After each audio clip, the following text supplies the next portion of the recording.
instruksi dari kita. Ya.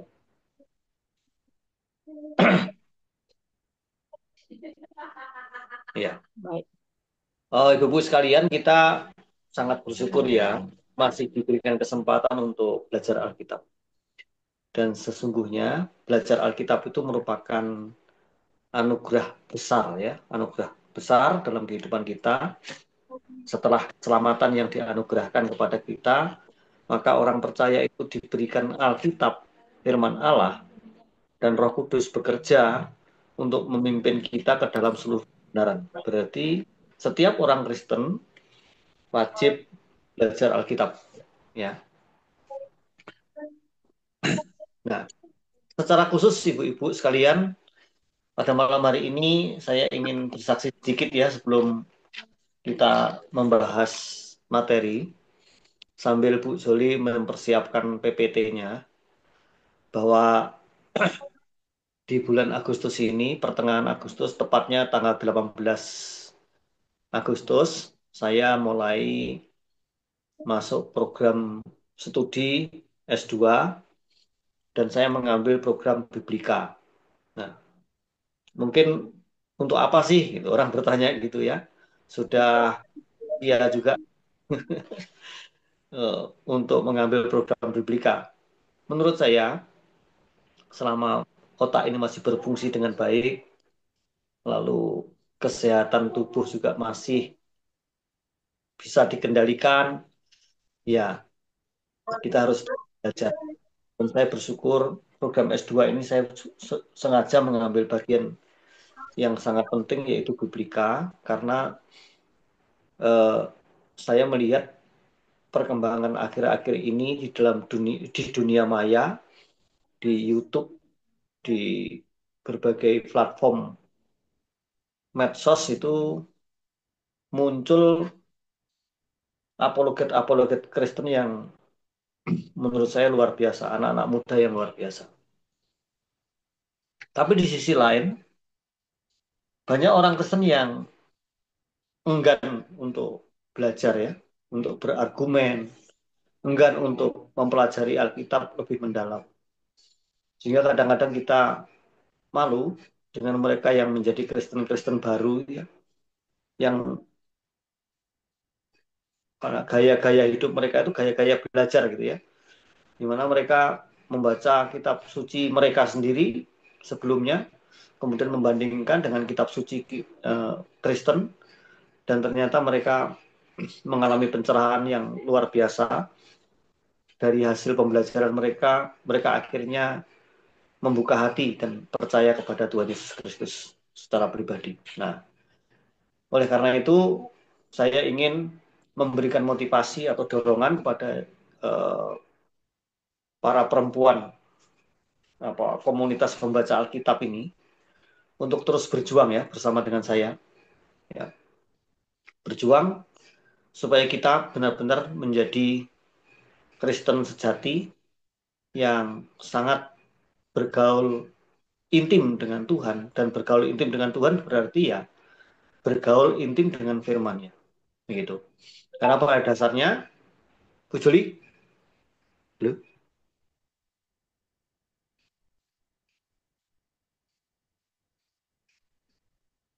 Oke.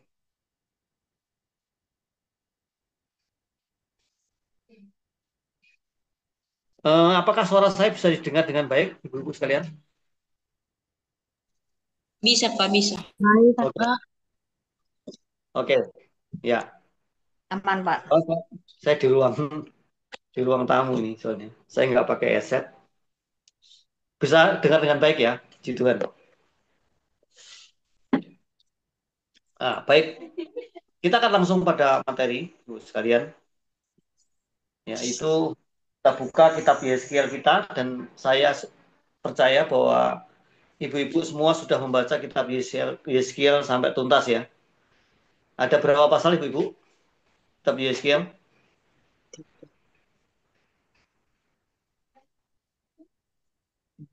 Halo, halo. Coba di-review dulu ya. Saya mau review dulu. 48, Pak. 48. Nah, ya. Terus kemudian inti dari kitab Yeskiel itu menurut ibu-ibu yang sudah membaca itu apa? Mungkin Bu Joli bisa mewakili, menjelaskan. Silakan ibu-ibu yang lain, Bu Kristi atau ibu-ibu lain, biar nggak saya terus. Silakan. Ya,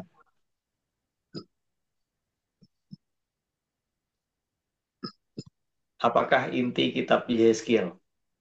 Kayaknya nubuat-nubuat sih Pak ya isinya, kebanyakan. Ya, betul. Nubuat-nubuat ya. Nah, terus intinya apa? Nubuat tentang apa?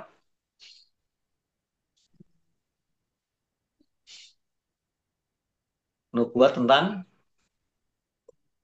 kehancuran Israel, Yahudi, dan penghukuman. Tetapi di bagian akhir itu adalah nubuat tentang pemulihan Israel, ya kan? Nah, jadi kitab Yeskiel adalah salah satu kitab nabi besar dalam perjanjian lama yang berisi pesan Allah melalui Nabi Yeskiel kepada bangsa Israel yang sedang berada dalam pembuangan di Babel. Yang sebelumnya ada nabi besar yang lain, yaitu Yesaya dan juga Yeremia, yang sama-sama menubuatkan Israel dibuang ke Babel atau dihukum gitu ya oleh Tuhan.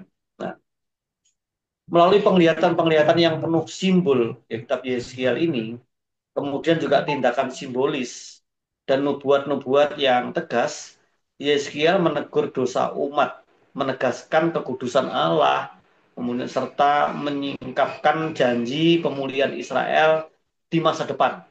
Nah, jadi penggenapannya tidak hanya pada waktu Israel untuk menjadi merdeka kembali ya, atau kembali ke tanah perjanjian, tetapi juga masa depan. Ya, yang sudah terjadi, contohnya adalah tahun 1948, di mana Israel itu bisa kembali ke tanah perjanjian, tetapi juga Tuhan melalui Nabi Yeskiel ini menjanjikan pemulihan Israel secara menyeluruh. Dengan demikian kita tahu bahwa Allah akan menegakkan kerajaannya, kerajaan surga di Israel dan tentunya juga di seluruh dunia melalui gereja Tuhan, gitu ya. Nah, kitab ini mengajarkan bahwa Allah berdaulat atas sejarah, adil dalam hukuman, namun juga setia dalam kasihnya bagi umat yang bertobat. Gitu. Jadi Tuhan itu luar biasa, sabarnya itu memang sempurna ya, sehingga selalu menunggu umatnya bertobat. Saya bahkan bisa merefleksikan beberapa waktu yang lalu ya, saya ngobrol dengan seorang pendeta yang menurut saya pendeta ini adalah orang yang humble, rendah hati, sehingga dia menjadi pembelajar yang sangat baik. Lalu saya merefleksikan menurut Bapak bagaimana situasi kondisi Indonesia tahun 2024, 2025 ini. Terus dalam pembicaraan rupanya cocok apa yang dia pikirkan dengan yang saya pikirkan. Karena yang saya pikirkan itu berdasarkan Alkitab ya. Jadi saya menyimpulkan begini teman-teman sekalian. Ya. Kalau Indonesia ini belum dihukum oleh Tuhan, itu karena di dalam negeri ini masih ada orang-orang benar yang setia berdoa.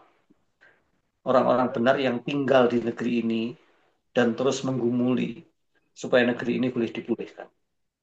Kalau kita melihat kejahatan-kejahatan yang muncul di berbagai uh, provinsi dan bahkan secara nasional, berskala nasional, kita sungguh prihatin. Ya. Karena penganiayaan terhadap orang benar itu masih terus terjadi dan lebih parah lagi adalah penganiayaan terhadap kebenaran itu sendiri. Ya, dengan kelaliman mereka. Bahkan institusi hukum dibolak-balik nggak karu-karuan, ya, dan negeri ini rasanya seperti berada dalam situasi yang sangat buruk seperti Israel pada waktu mereka menjalankan ketidakadilan, pada waktu mereka memberontak, pada waktu mereka memberontak Allah maksud saya, pada waktu mereka durhaka kepada Tuhan, pada waktu mereka melawan kebenaran firman Tuhan dan mereka tidak mau bertobat. Seperti itu kondisinya negeri ini. Tapi kita bisa bukan memaklumi ya, tapi kita bisa memahami bahwa karena negeri ini masih di apa namanya dikuasai, diperintah oleh orang-orang yang tidak percaya kepada Kristus. Sementara orang-orang yang percaya kepada Kristus itu tidak mempunyai kapasitas, tidak mempunyai apa namanya kemampuan untuk bersaksi dengan baik, ya. Sehingga pikirannya juga masih dipengaruhi oleh pikiran-pikiran duniawi yang sangat buruk, ya. Jadi sekali lagi, Ibu, saya mendorong untuk terus kita belajar Alkitab, tetapi juga setiap kitab yang kita baca, kita harus menemukan message-nya, ya, pesan utamanya apa, gitu ya. Jadi menurut saya pesan utama dari kitab Yeskiel adalah menegaskan kembali perjanjian Allah dan menjanjikan kalau mereka bertobat maka Tuhan akan memulihkan. Jadi itu pesan utamanya. Nah, mari kita akan lihat lebih lanjut. Mari Bu Joli kita terus. Nah, kitab Yeskiel itu kalau digambarkan ya seperti ini, ya, di visualisasi tadi. Tapi ada beberapa latar belakang yang perlu kita ketahui dari kitab Yeskiel ini. Mari lanjut. Nggak apa-apa, itu gambar sama gambaran lukisan saja ya. Nah, perhatikan baik-baik gitu ya. Latar belakang kitab Yeskiel ialah Babel. Jadi masih yang melatari itu bahwa Yeskiel itu juga ikut dibuang ke Babel gitu. Babel itu kalau sekarang Irak gitu, Bapak. Ibu-ibu sekalian, ya. Nah, pada tahun-tahun awal pembuangan itu tahun 593 sampai 571 sebelum Masehi. Nah, Nebukadnezar telah membawa tawanan orang Yahudi dari Yerusalem ke Babel dalam 3 tahap. Nah, ingat bahwa ini kejadiannya berarti sekitar 2.500 atau 2.600 tahun yang lalu, Ibu sekalian ya. Nah, pada tahun 605 sebelum Masehi, pemuda-pemuda Yahudi pilihan dibawa ke Babel. Antara lain Daniel dan ketiga sahabatnya. Masih ingat siapa sahabatnya Daniel? Sadrak. Nah, terus siapa lagi? Sadrah, Mesah, Abednego. Meshach, Meshach, Sadrak, Meshach, Abednego. Abednego. Yang diingat kan nama Babelnya kan. Padahal nama Yahudinya siapa? Daniel kan nama Yahudi. Nanti di nama Babelnya itu Belsasar, ya. Nama Meshach. nama Yahudinya atau nama nama yang diberikan oleh Tuhan untuk ketiga sahabat Daniel siapa?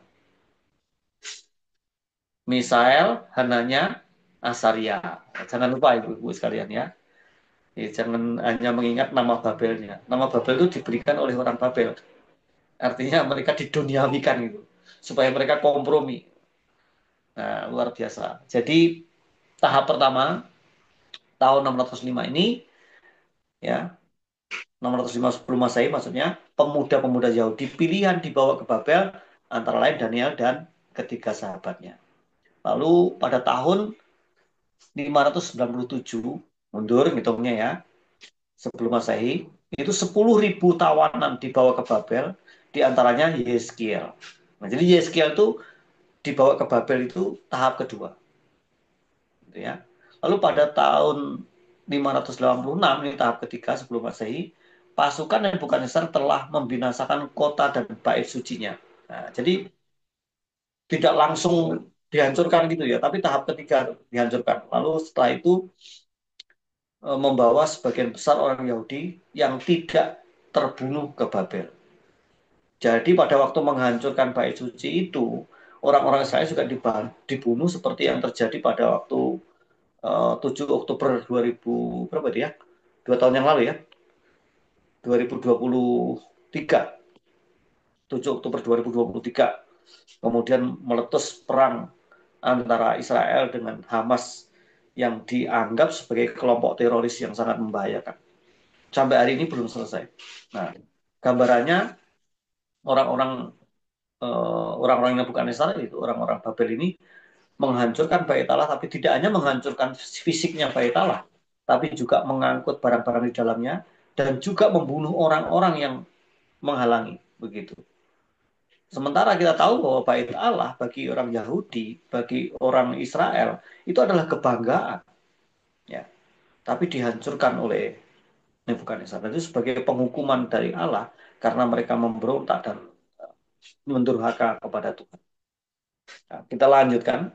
Nah, pelayanan Yeskiel akhirnya kita tahu sebagai nabi terjadi pada masa sejarah perjanjian lama yang paling gelap.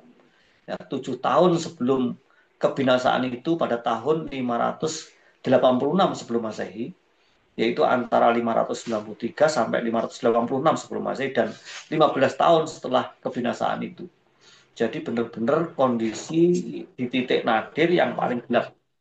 Jadi orang-orang Israel itu puluhan ribu, bahkan ditambah dengan tahap yang ketiga cukup banyak. Mereka yang nggak terbunuh juga diangkut ke Babel. Bisa dibayangkan mereka terserak ke Babel. Namun yang menjadi perhatian kita adalah yang ini nih, Daniel dan ketiga sahabatnya ini nih, pada waktu di masa pembuangan. Nah, sebetulnya juga ada seorang nabi yang bernama Yeskiel ini, Ibu sekalian. Nah, mari kita lanjutkan. Ini latar belakangnya ya. Nah, sekarang penulis dan tahun penulisan. Nah, penulis kitab ini adalah Yeskiel. Itu buktinya begitu begitu jelas ya, karena ada di dalam internal kitab Yeskiel itu sendiri. Ya, dengan jelas menyebutkan bahwa nubuat-nubuatnya adalah dari Yeskiel. Dari Yeskiel. Ya. Yeskiel 1 ayat 3, pasal 24 ayat 24. Nah, kalau sudah dibaca mungkin hanya menyebutkan alamat ayatnya saja.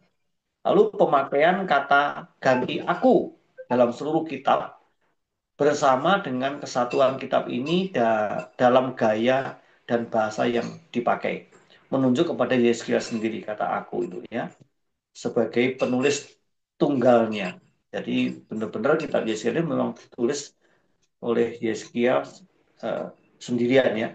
Dan nubuat-nubuatnya dapat diberi tanggal dengan tepat karena cara ya, penanggalannya juga teratur ya, runut gitu ya, maksudnya teratur itu runut gitu ya, sistematis gitu ya. Itu terdapat di ayat-ayat yang ada di slide ibu sekalian ya, di situ. Lalu tahun penulisan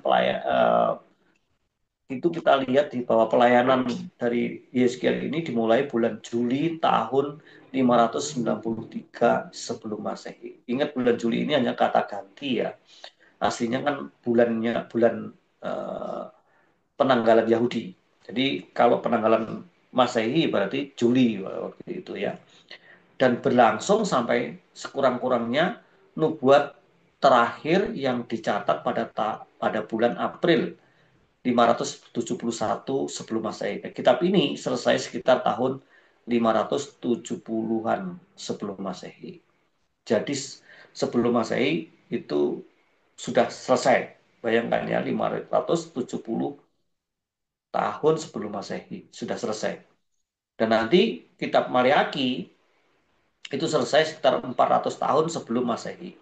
Dan setelah itu Tuhan seolah-olah diam, tidak menunjuk atau tidak menetapkan nabi untuk berbicara. Allah tidak berbicara, seolah-olah Allah membisu, tidak berbicara kepada umatnya. Karena memang umat Israel itu umat yang tegar tengkuk gitu ya. Sehingga Tuhan sampai diam begitu ya selama 400 tahun. Namun diamnya ini sebetulnya merupakan persiapan untuk penggenapan atau kegenapan dari nubuat-nubuat perjanjian lama tentang kedatangan Kristus yang pertama, atau kedatangan Mesias yang pertama. Nah, nanti kita akan lihat bagaimana kita juga bisa gagal paham seperti halnya orang-orang Israel untuk memahami nubuat itu, sehingga pada waktu Mesias datang, mereka malah menolak Mesias itu. Nah, nanti kegagalannya di mana? Kita akan lihat lebih lanjut. Oke, kita selesaikan bagian ini dulu ya. Siapa Yeskiel? Kita kenal bahwa Yeskiel yang namanya berarti Allah menguatkan. Ini luar biasa ya. Jadi nama Yeskiel ini mempunyai makna atau arti Allah menguatkan. Berasal dari keluarga imam ya. Di pasal 1 ayat 3 nih ada petunjuk bahwa Yeskiel ini keluarga imam. dan tinggal di Yerusalem sepanjang 25 tahun pertama hidupnya. Jadi sampai umur 25 tahun dia ini memang diasuh oleh seorang imam. Nah, Yeskiel dibesarkan di Yehuda dan boleh jadi pada masa remajanya ia dipengaruhi oleh pembaruan Raja Yosia dan nubuatan Yeremia.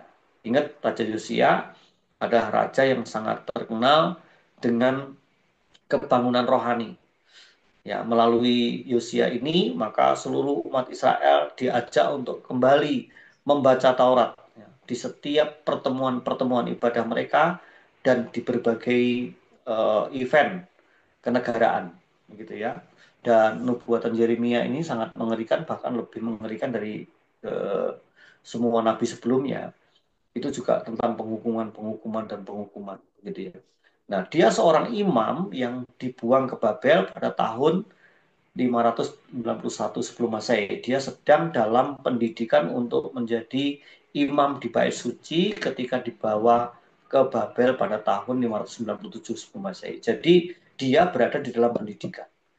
Ingat bahwa pendidikan di eh, Yahudi itu sangat ketat ya. Jadi umur 25 sampai 30 tahun itu adalah masa yang puncak ya. Pendidikan yang paling penting karena seseorang bisa ditunjuk menjadi imam besar, menjadi guru atau rabi itu di usia itu. Nanti 30 tahun baru boleh tampil untuk mengajarkan firman Tuhan. Nah, kemungkinan bersama-sama dengan Raja Yoyakim. Raja Yoyakim ini raja yang jahat ya.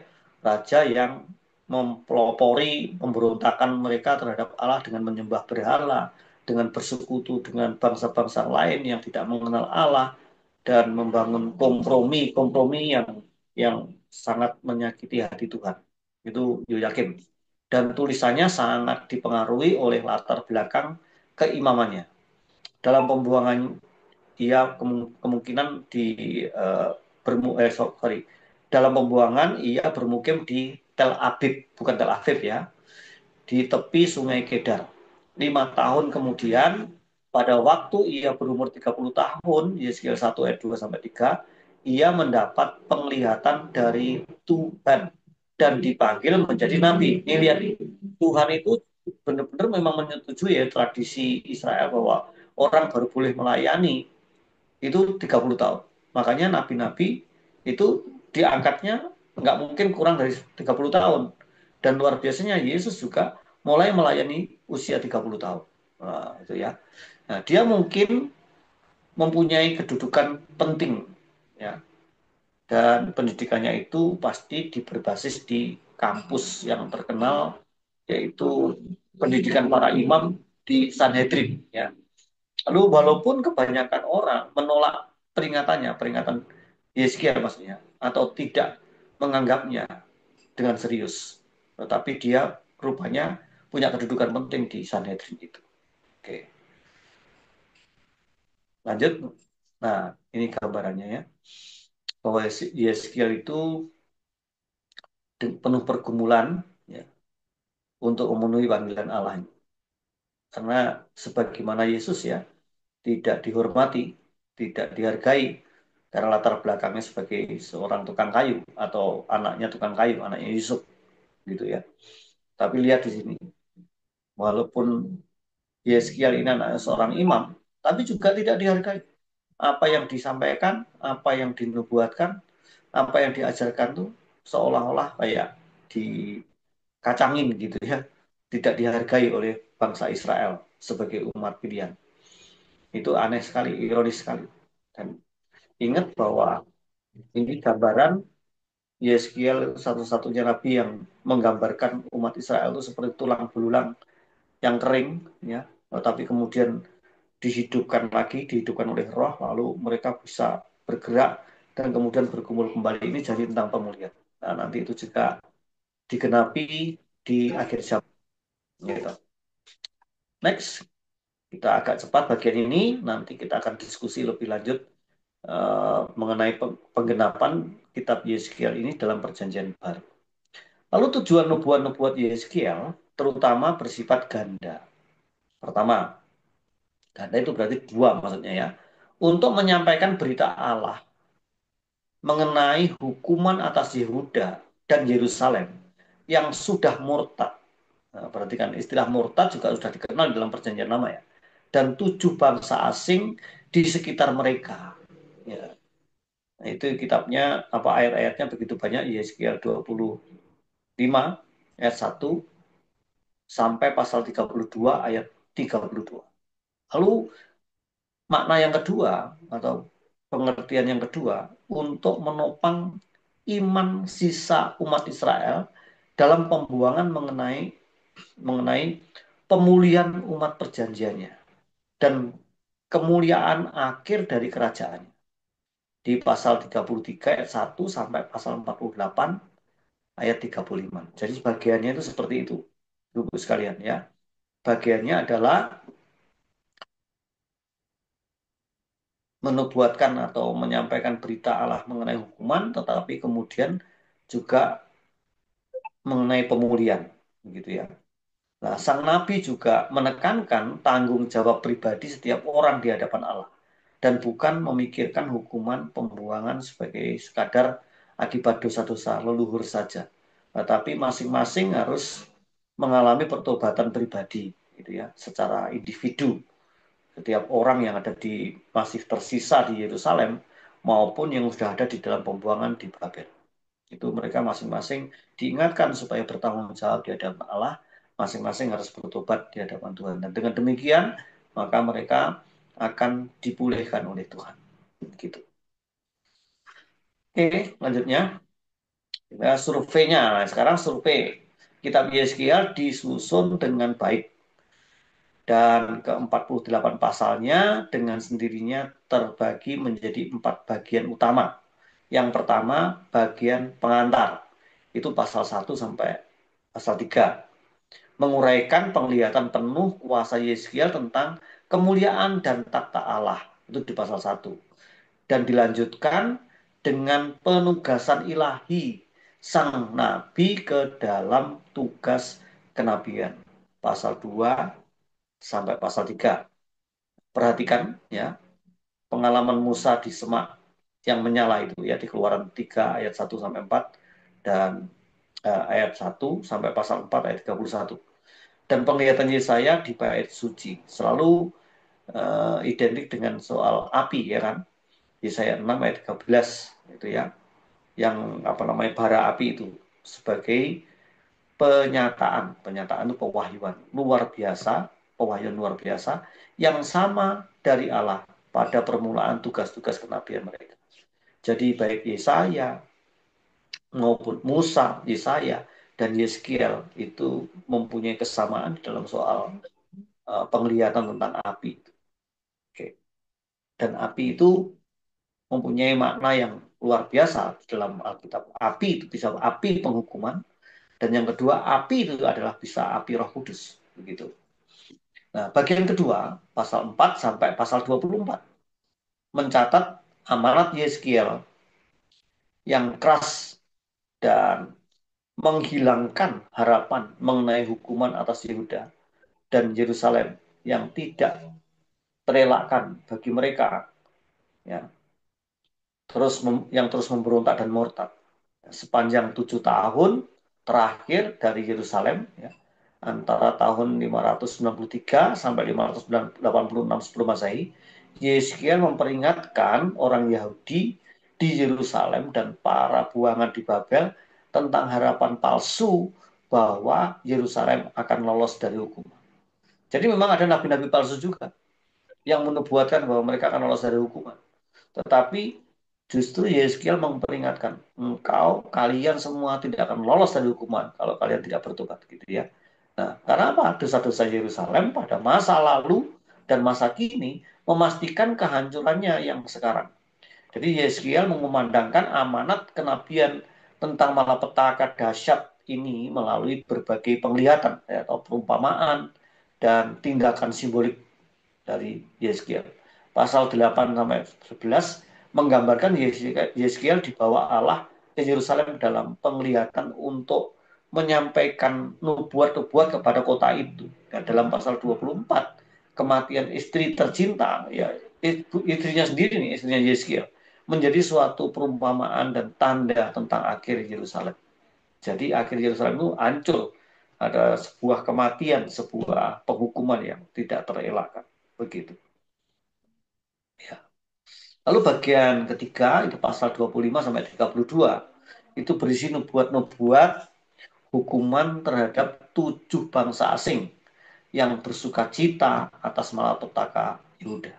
Jadi ada bangsa-bangsa asing yang sukacita kalau Yerusalem hancur, kalau Yahudi hancur, Yehuda hancur. Salah satunya adalah Tirus ini ya. Nah, dan Tirus itu kalau di kitab Yesaya itu diumpamakan atau sebagai simbol dari iblis, ya. Muncul suatu penggambaran samar-samar. Dan seperti sekarang juga demikian. Ada bangsa-bangsa yang ikut senang ya, kalau Israel itu hancur. Termasuk Indonesia toh. Nah, jangan lupa ya. Indonesia sering mengutuk Israel tuh, gitu. Dan kalau itu terjadi terus mengutuk Israel, maka Indonesia menjadi bangsa yang tertutup. Ya. Ya bersyukur di dalamnya masih ada orang-orang benar ya. Contohnya aja berita tentang Palestina selalu ada dua model itu ya. Ada yang tendensius banget ya, didasarkan kepada sentimen agama, didasarkan kepada apa kebencian gitu. Tapi bersyukur ya ada anak bangsa kita seperti Bu siapa itu Bu Monique Monique Crackers ya. Itu dia mempunyai channel tentang fakta Israel yang memberitakan Israel secara objektif. Ya, kalau berita-berita mainstream atau media mainstream itu biasanya tendensius dan selalu nggak seimbang gitu cara pemberitaannya. Ya, kita bersyukur sekarang masih ada orang-orang yang memperhatikan dan memberitakan secara objektif. Gitu. Oke, lanjutnya yang bagian keempat.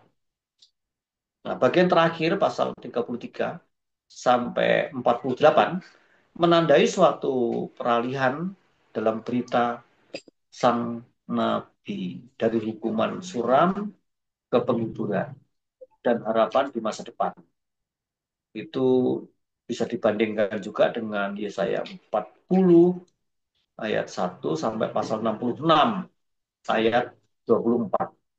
Jadi bagian akhir dari kitab Yeskiel sama dengan bagian akhir dari kitab Yesaya tentang penghiburan eh, harapan di masa depan atau pemulihan di masa depan. Nah, setelah Yerusalem jatuh, Yeskiel bernubuat tentang kebangunan rohani dan pemulihan di masa depan ketika Allah akan menjadi gembala yang sejati bagi umatnya.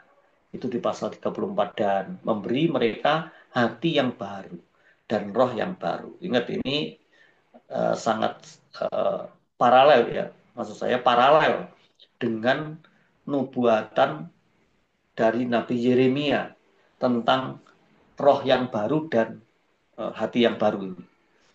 Ya, Tuhan akan menuliskan Taurat bukan lagi dalam loh batu tapi di loh hati. Dan ini berbicara tentang nubuat kelahiran baru bagi orang-orang yang menerima Kristus jadi Tuhan dan Juru Selamat secara pribadi. Dan ini nubuat ini akhirnya mempunyai makna bukan hanya untuk sekelompok bangsa yaitu bangsa Israel, tapi juga untuk gereja, untuk orang-orang di seluruh dunia.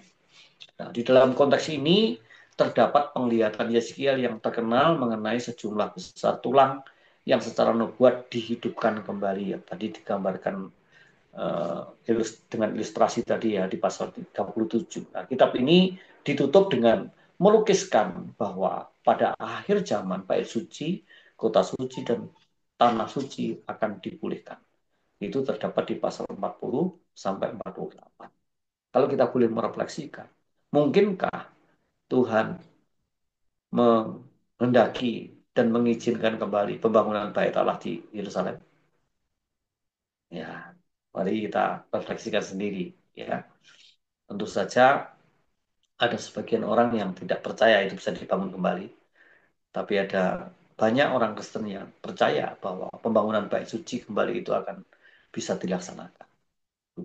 Nah, sekarang ciri-ciri khas. Nah, agak sedikit maraton ya. tetapi nanti kita akan memberikan ruang yang cukup untuk berdiskusi. 7 ciri utama menandai kitab Yeskiel. 7 ya. 1. Kitab ini penuh dengan penglihatan misterius, perumpamaan yang berani, dan perbuatan simbolik yang aneh sebagai sarana penyataan atau pewahyuan atau nubuat Allah. Gitu. Lalu yang kedua, isinya diatur dan diberi tanggal dengan seksama. Terdapat lebih banyak tanggal daripada kitab nubuat perjanjian lama lainnya. Ada tanggal-tanggalnya itu, seolah-olah nubuatannya itu pasti digenapi tepat pada waktunya, begitu maksudnya. Lalu yang ketiga, dua frase khusus muncul berkali-kali ya. Dua frase itu, mereka akan tahu bahwa aku ini Tuhan. Itu diulang sampai 65 kali. Kemudian dengan aneka konteks maksudnya ini ya, variasi. Tetapi eh, kurang lebihnya kalimatnya mereka akan tahu bahwa aku ini Tuhan. Melalui Nabi Yeskiel ini. Kemudian berikutnya adalah kemuliaan Tuhan. Itu diulang 19 kali di dalam 48 pasal itu. Next, yang keempat sekarang lihat.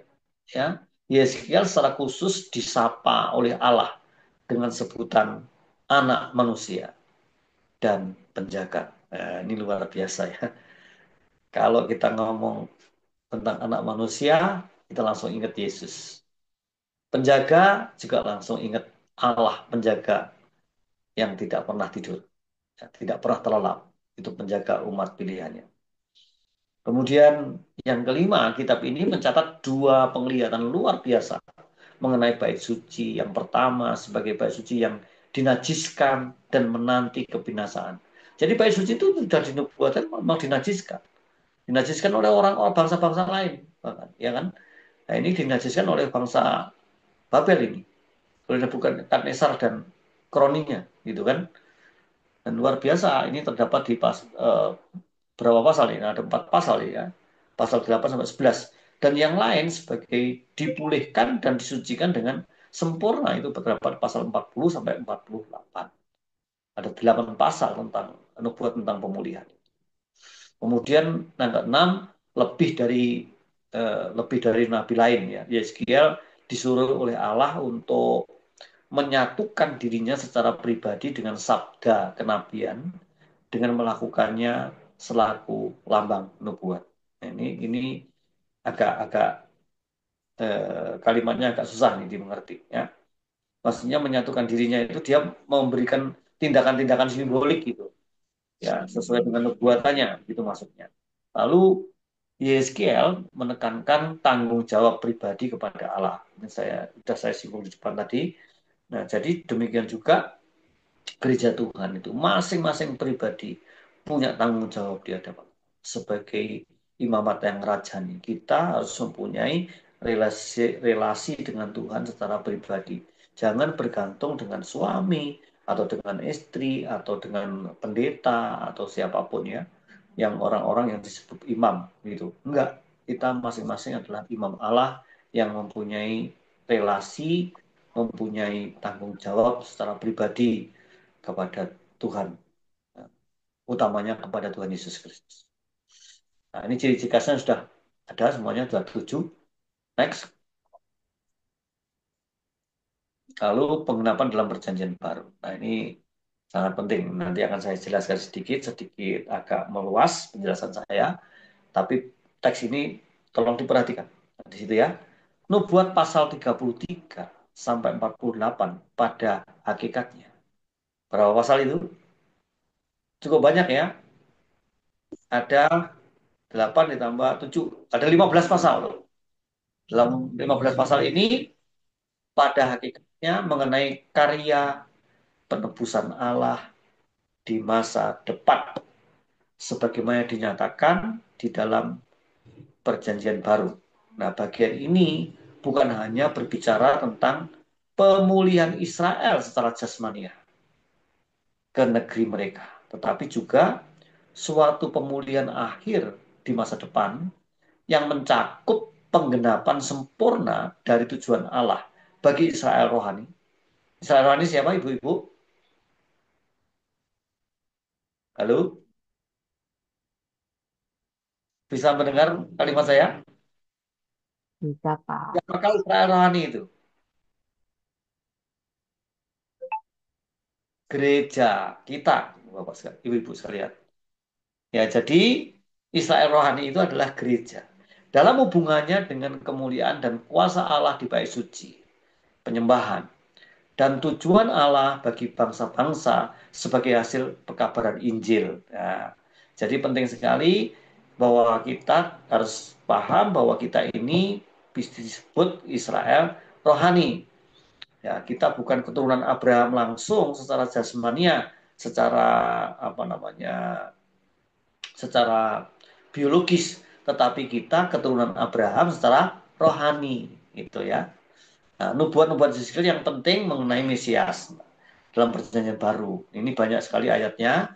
Namun saya ingin memberikan penekanan ya, ada masalah yang kita harus perhatikan betul-betul karena Israel itu pernah gagal ya, gagal paham tentang nubuat Alkitab.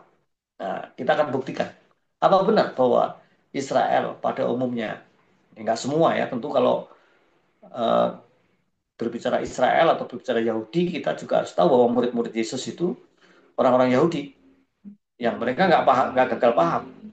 Sekalipun ada juga kesalahan-kesalahan persepsi ya di antara para murid. Tapi pada akhirnya mereka tahu bahwa Mesias yang dinubuatkan dalam perjanjian lama itu adalah Yesus gitu akhirnya ya. Jadi mereka gagal paham tentang nubuat Alkitab ya. Dan gereja sangat mungkin bisa mengalami gagal paham juga atau salah mengerti nubuatan kedatangan Kristus yang kedua. Yang seperti Israel telah mengalami kedatangannya Yesus yang pertama itu gagal paham mereka. Kalau tidak lihat Alkitab dan sejarah, pola kesalahpahaman ini biasanya muncul karena beberapa faktor yang mirip. Nah, perhatikan baik-baik. Kalau kita melihat Alkitab dengan isi dan strukturnya, kira-kira apa aja sih Alkitab itu ngomong apa aja, Ibu Bapak, Ibu-ibu sekalian? Kalau kita melihat isi dan strukturnya, seluruh Alkitab itu nubuatan pertama adalah tentang pengajaran, ya. Yang kedua tentang nubuatan, dan yang ketiga tentang kegenapan dari nubuatan itu. Itu kalau. Nah, tapi di samping itu juga ada namanya sejarah. Ingat ya, ada empat ya. Kalau kita lihat Alkitab secara menyeluruh itu isinya itu terdiri dari pengajaran, sejarah, nubuatan, dan kegenapan. Itu Alkitab itu. Nah, kalau kita tidak mempunyai perhatian yang cukup terhadap empat hal tadi itu, ibu-ibu sekalian, bisa jadi kita mengalami kegagalan seperti halnya Israel yang gagal paham tentang nubuat tentang kedatangan Kristus yang pertama. Nah, kegagalan itu ya pertama ekspektasi yang salah, pengharapan yang salah ya, ekspektasi yang salah. Ya. Israel di zaman Yesus menantikan Mesias yang akan membebaskan mereka secara politis dari penjajahan Romawi. Gitu. Mereka mengabaikan nubuatan yang berbicara tentang Mesias yang harus menderita.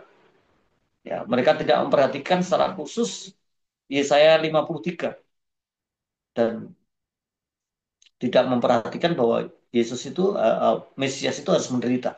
Mereka mengabaikan itu. Mereka sangat tidak mempunyai perhatian yang cukup terhadap ini dan lebih fokus hanya kepada nubuat kemenangannya. Mesias yang heroik, seorang pahlawan yang gagah perkasa, tapi mereka tidak terlupa bahwa Yesaya sudah menubuatkan di pasal 53 bahwa Mesias itu mengalami penderitaan. Itu sebabnya mereka gagal.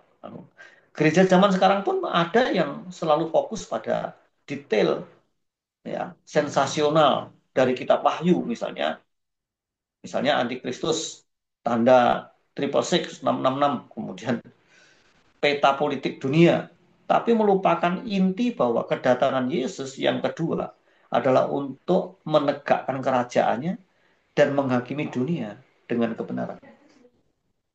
Nah, itu bisa gagal loh kita di situ ya. Terus sebabnya saya sangat bersyukur ya kalau ada orang-orang yang masih mau belajar ya. Kemudian yang kedua itu penafsiran secara parsial ya, dan mengabaikan keseluruhan kitab suci. Ini sangat berbahaya. Orang sesat itu definisi menurut Tuhan Yesus adalah kamu sesat karena kamu nggak mengerti kitab suci dan kuasa Allah. Itu teguran Yesus kepada orang-orang Saduki yang tidak percaya kebangkitan. Kamu sesat karena kamu tidak mengerti kitab suci. Alias nggak mengerti kitab suci itu ya nggak pernah membaca dengan baik, juga nggak pernah mempelajarinya, apalagi mendalaminya. Yang menyebabkan mereka mempunyai iman itu beda gitu. Imannya itu berdasarkan ya penafsirannya sendiri, sehingga tadi itu ekspektasi yang salah ya. Kemudian yang berikutnya itu menafsirkan secara parsial dan mengabaikan keseluruhan kitab suci. Jadi nggak mempunyai pemahaman yang komprehensif gitu loh, ibu-ibu sekalian ya. Nah, Israel memilih nubuat yang mereka suka dan cocok dengan keinginan mereka.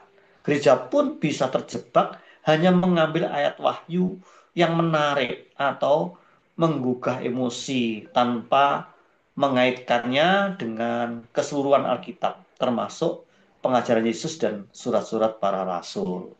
Bisa seperti itu gereja, mengalami kesalahan atau berbuat kesalahan seperti Israel dan gagal terhadap nubuatan kedatangan Kristus yang pertama. Kita bisa gagal nubuatan tentang kedatangan Kristus yang gagal mengerti tentang nubuatan untuk kedatangan Kristus yang kedua kali. Nah, kemudian berikutnya itu adalah terlalu mengandalkan tafsiran manusia daripada kebenaran firman. Karena tidak mempunyai uh, motivasi yang kuat untuk belajar firman, maka lebih mudah kalau kita mendengarkan orang-orang yang suka bernubuat secara ngawur. Nah, banyak Yahudi lebih secara pada lebih percaya pada tradisi rabbinik. Ya, rabbinik itu tentang guru ya, dan tafsiran para ahli Taurat daripada firman Allah yang jelas. Jadi mereka itu kayak gereja sekarang nih. Alkitab kalau gereja kan punya 66 buku gitu. Tapi nggak mau mempelajari secara komprehensif, secara menyeluruh.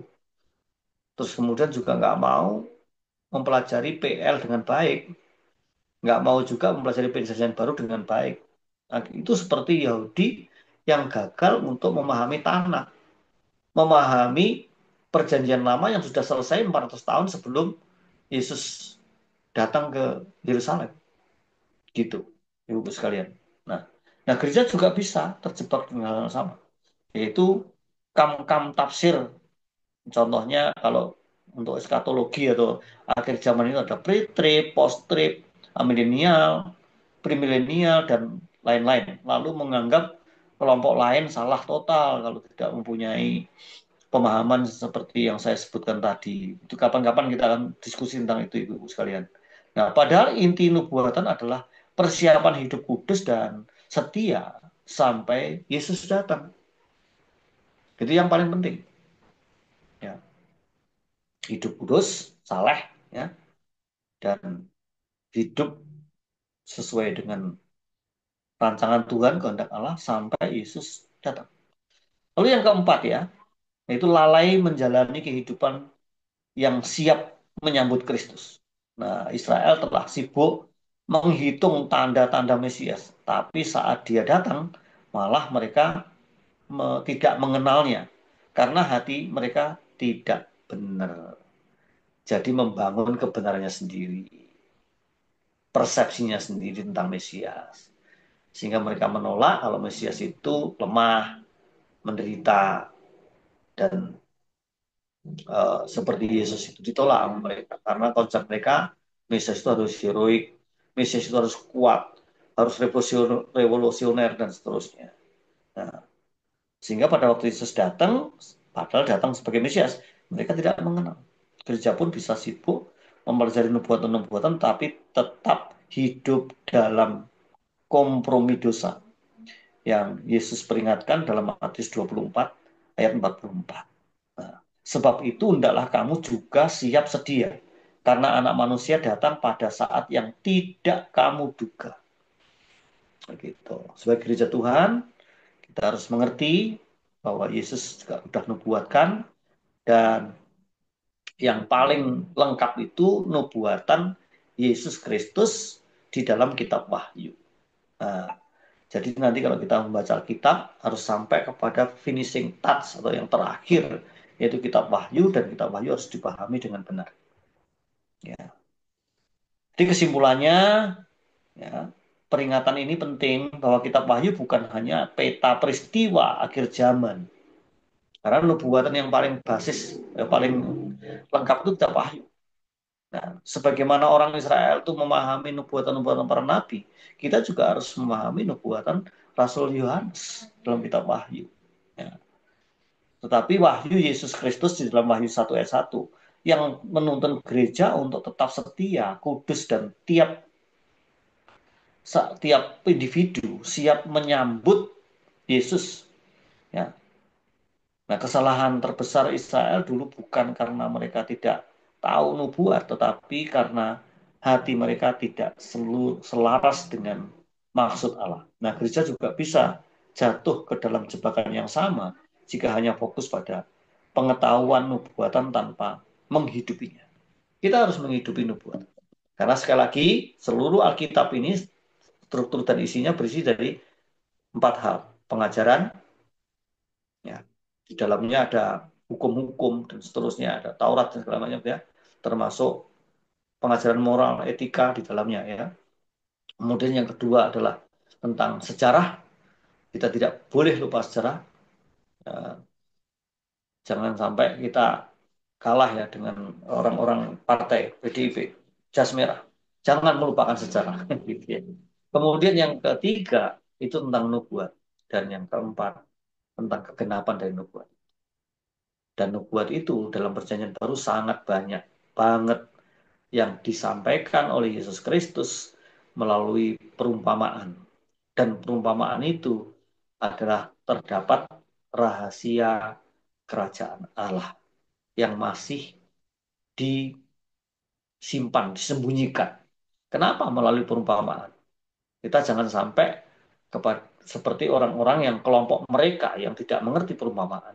Tetapi kita harus menjadi pengikut Kristus, menjadi murid-murid Yesus yang mengerti perumpamaan. Kita harus menjadi kelompok kamu, bukan kelompok mereka.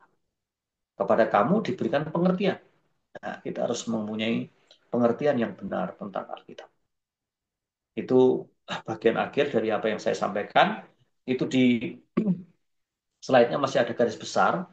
Tidak saya sampaikan, kalau disampaikan panjang banget ini Mas Yan.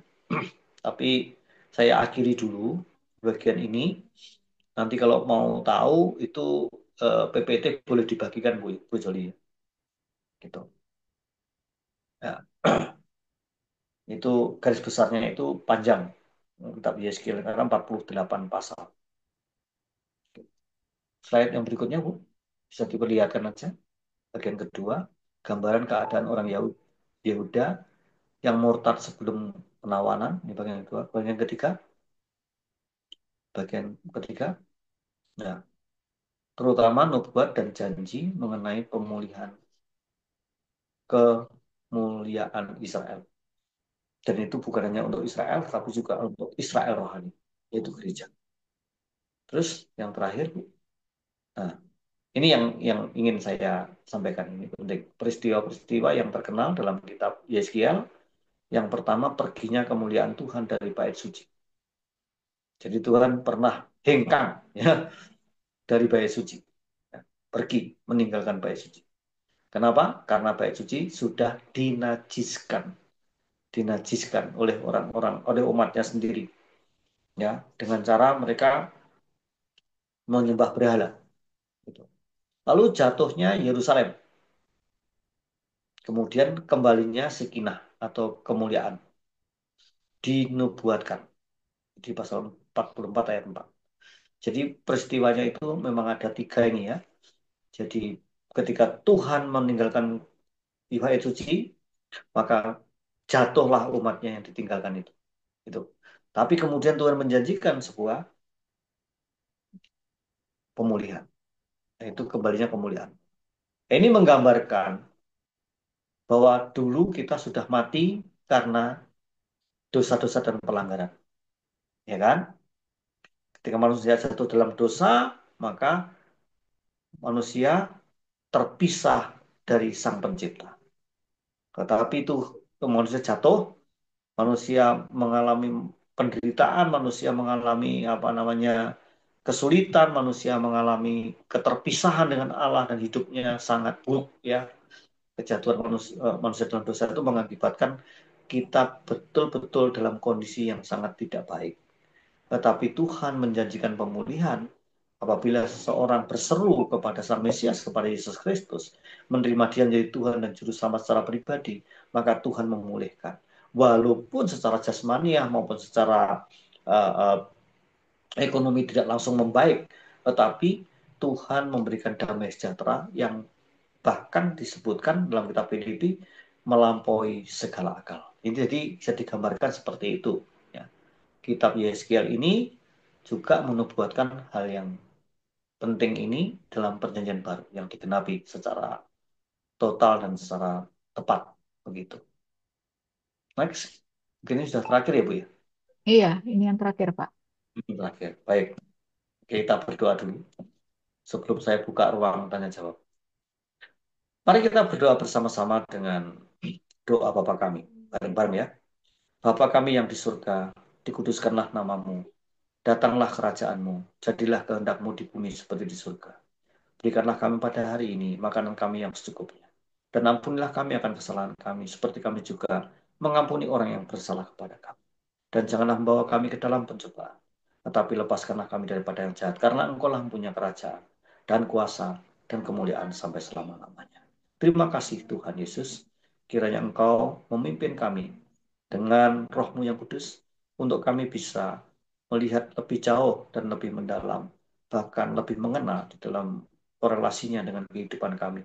Firman Tuhan yang berkuasa, yang menopang segala yang ada itu, akan memenuhi hati dan pikiran kami, sehingga hidup kami bukan semakin buruk keadaan, tapi semakin ringan beban.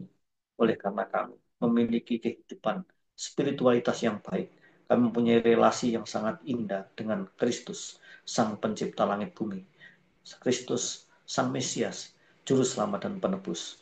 Dan kami bersyukur karena Roh-Mu yang kudus memimpin kami kepada seluruh kebenaran. Walaupun kami sekarang masih harus berjuang, masih banyak yang harus kami pelajari, masih banyak yang harus kami ketahui. Namun Engkau mengetahui dan Engkau bersedia untuk memimpin kami.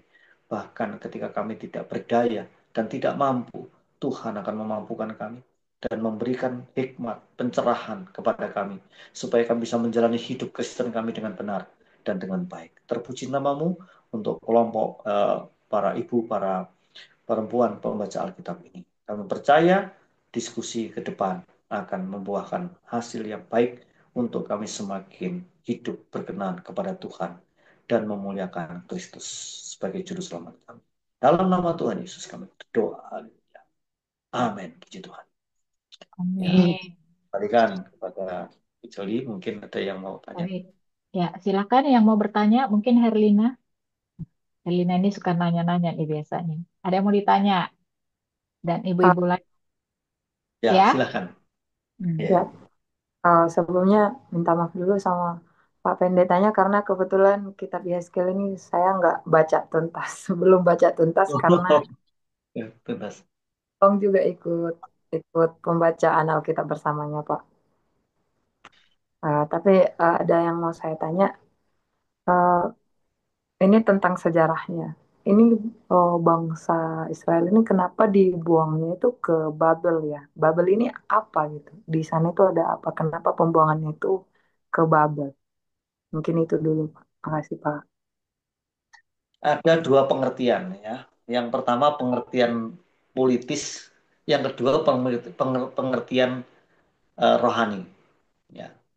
Coba kalau kita berbicara politik, Babel itu kan yang sekarang Irak itu loh. Dulu penguasanya namanya siapa? Nebukadnezar kan? Hmm. Dan Nebukadnezar itu merupakan pribadi yang menampilkan sosok iblis. Jadi orang yang dirasuki iblis gitu. Itu Nebukadnezar. Dari mana kita bisa menyimpulkan begitu? Karena Nebukadnezar itu seorang raja yang sangat sombong. Nah, dia mengatakan ya semua rakyatnya harus menyembah dia, gitu kan? Jadi dia itu menempatkan diri sebagai Allah untuk rakyatnya itu, gitu. Makanya pada waktu Daniel dan sahabat-sahabatnya itu dicari-cari kesalahannya, tidak ada yang dapat dicari kesalahannya kecuali soal ibadahnya kan begitu. Nah, rupanya Nebukadnezar itu punya kebiasaan buruk. Dia membuat patung-patung gitu ya. Patung-patung dirinya, replika dirinya itu kemudian meminta rakyat untuk menyembahnya. Nah, itu kesombongan yang luar biasa. Jadi dia mengambil posisinya Tuhan. Dia seperti merampas takhta sucinya Tuhan begitu ya. Dan itulah sebabnya Nebukadnezar sebagai seorang penguasa di Babel itu lambang dari kuasa kegelapan, kuasa iblis. Nah, ketika umatnya itu memberontak kepada Tuhan, mereka juga melakukan hal yang sama, yaitu menyembah berhala, ya kan? Kompromi dengan orang-orang kafir di sekitarnya itu. Nah, itu menyebabkan Tuhan betul-betul murka, marah gitu ya. Mereka diancam, kalau kalian nggak bertobat, kalian pasti akan mendapat penghukuman kan begitu. Melalui Nabi Yeskiel. Ya, melalui Yeremia juga, melalui Yesaya juga kan. Dan itu betul-betul dilaksanakan oleh Tuhan. Karena mereka memang tidak bersedia untuk bertobat. Mereka nggak menyadari bahwa mereka melakukan kesalahan yang cukup besar di hadapan Tuhan. Melakukan dosa yang luar biasa. Karena mendurhaka, memberontak Tuhan.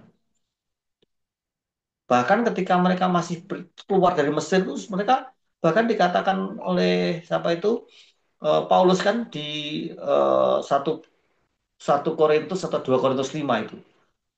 Ya, menampilkan Israel sebagai contoh bagi gereja ya kan. Mereka sebagian besar mati di padang gurun karena melakukan dosa besar. Dosanya apa? Ada 5 dosa itu. Masih ingat? Irina. Nah itu yang dilakukan gereja itu. Apa dosanya? Mencobai Tuhan. Apalagi melakukan hal-hal yang jahat. Menyembah berhala. Bersungut-sungut, tidak bersyukur. Gitu kan? Nah 5 dosa itu di dalam 1 Korintus itu adalah yang dilakukan oleh Israel dan Tuhan betul-betul murka marah sehingga sebagian besar di antara mereka mati di padang gurun itu secara secara apa namanya politis mereka akhirnya diserahkan kepada orang kafir begitu. Nah secara rohani kita tahu bahwa ada 2 roh, menurut Alkitab ada 2 roh ya 3 lah roh termasuk roh kita tapi secara spiritual eh, roh dalam tanda kutip itu ada 2 roh. Roh apa?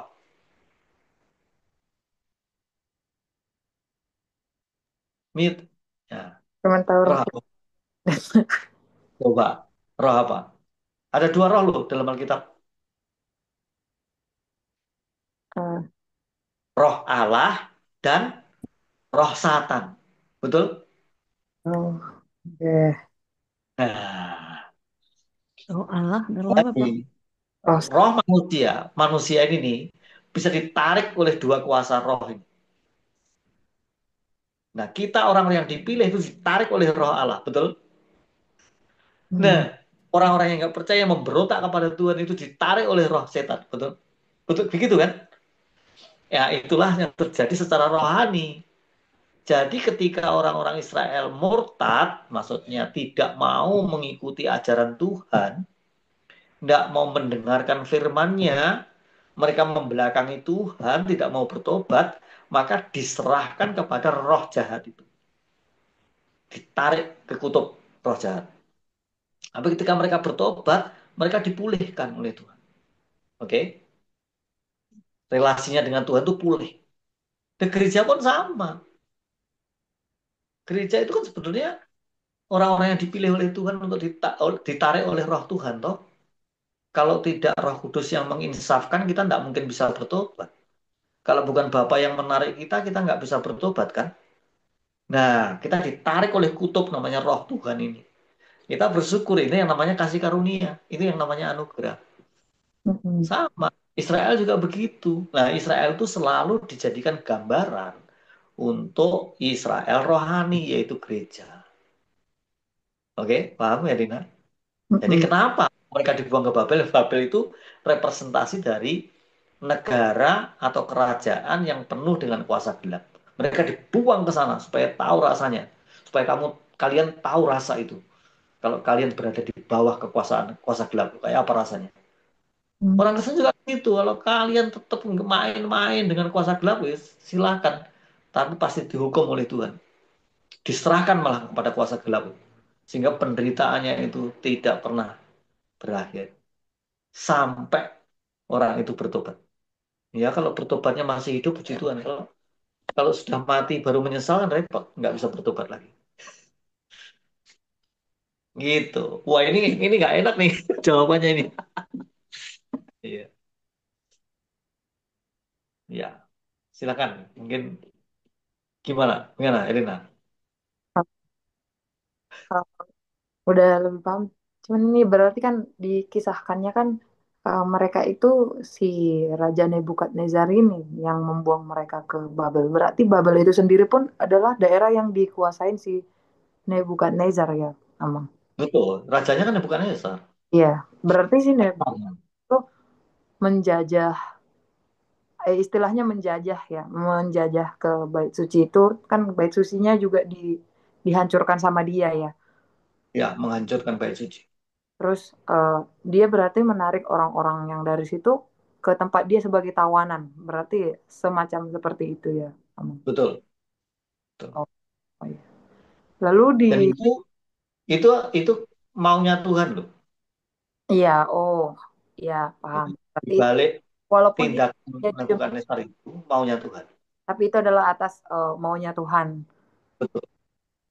Terus di Babel ini kan si Yehezkiel ini sebelumnya ada juga yang kayak si yang sebelumnya sebelum Yehezkiel kan udah ada Daniel dan sahabatnya itu berarti ya.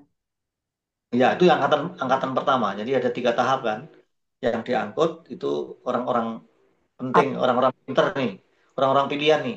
Ya, yang Yang orang tadi yang disebutkan sama. pertama, Tapi eh, setelah pun mereka ditawan dan orang-orang bait suci termasuk si Yehezkiel itu kan termasuk orang bait suci ya, emang ditawan ke Nebukadnezar itu eh, di sana itu tetap Tuhan berikan kayak sebuah jalan untuk orang atau kesempatan untuk orang-orang yang ditawan itu untuk kembali ke dia berarti gitu ya. kembali ke Tuhan maksudnya. Ya, melalui iman. Betul. Nah, contohnya ya secara individu. Daniel itu selalu dijadikan cerita apa? Dijadikan contoh ya. Dia 3 kali sehari menghadap Yerusalem. Jadi walaupun bait Allahnya sudah hancur, Hmm. tapi Daniel pemahamannya Daniel ini ya, Tuhan tuh hadir di Yerusalem. Begitu. Maka kiblatnya ke Yerusalem. 3 kali sehari dia menghadap Yerusalem. Untuk apa? Menyembah Allah Abraham, Allah Ishak, Allah Yakub. Dengan imannya itu loh. Bahwa Tuhan ada di sana. Saya menghadap Tuhan 3 kali sehari. Nah, ibadahnya mungkin juga dilarang kan persoalannya. Hmm. Tetapi Daniel melakukan itu bukan sembunyi-sembunyi, tapi dicatat loh. Dia 3 kali sehari di loteng atasnya dia atau di tempat mungkin kalau rumah dia mengambil tempat yang tinggi untuk dia menghadap Yerusalem.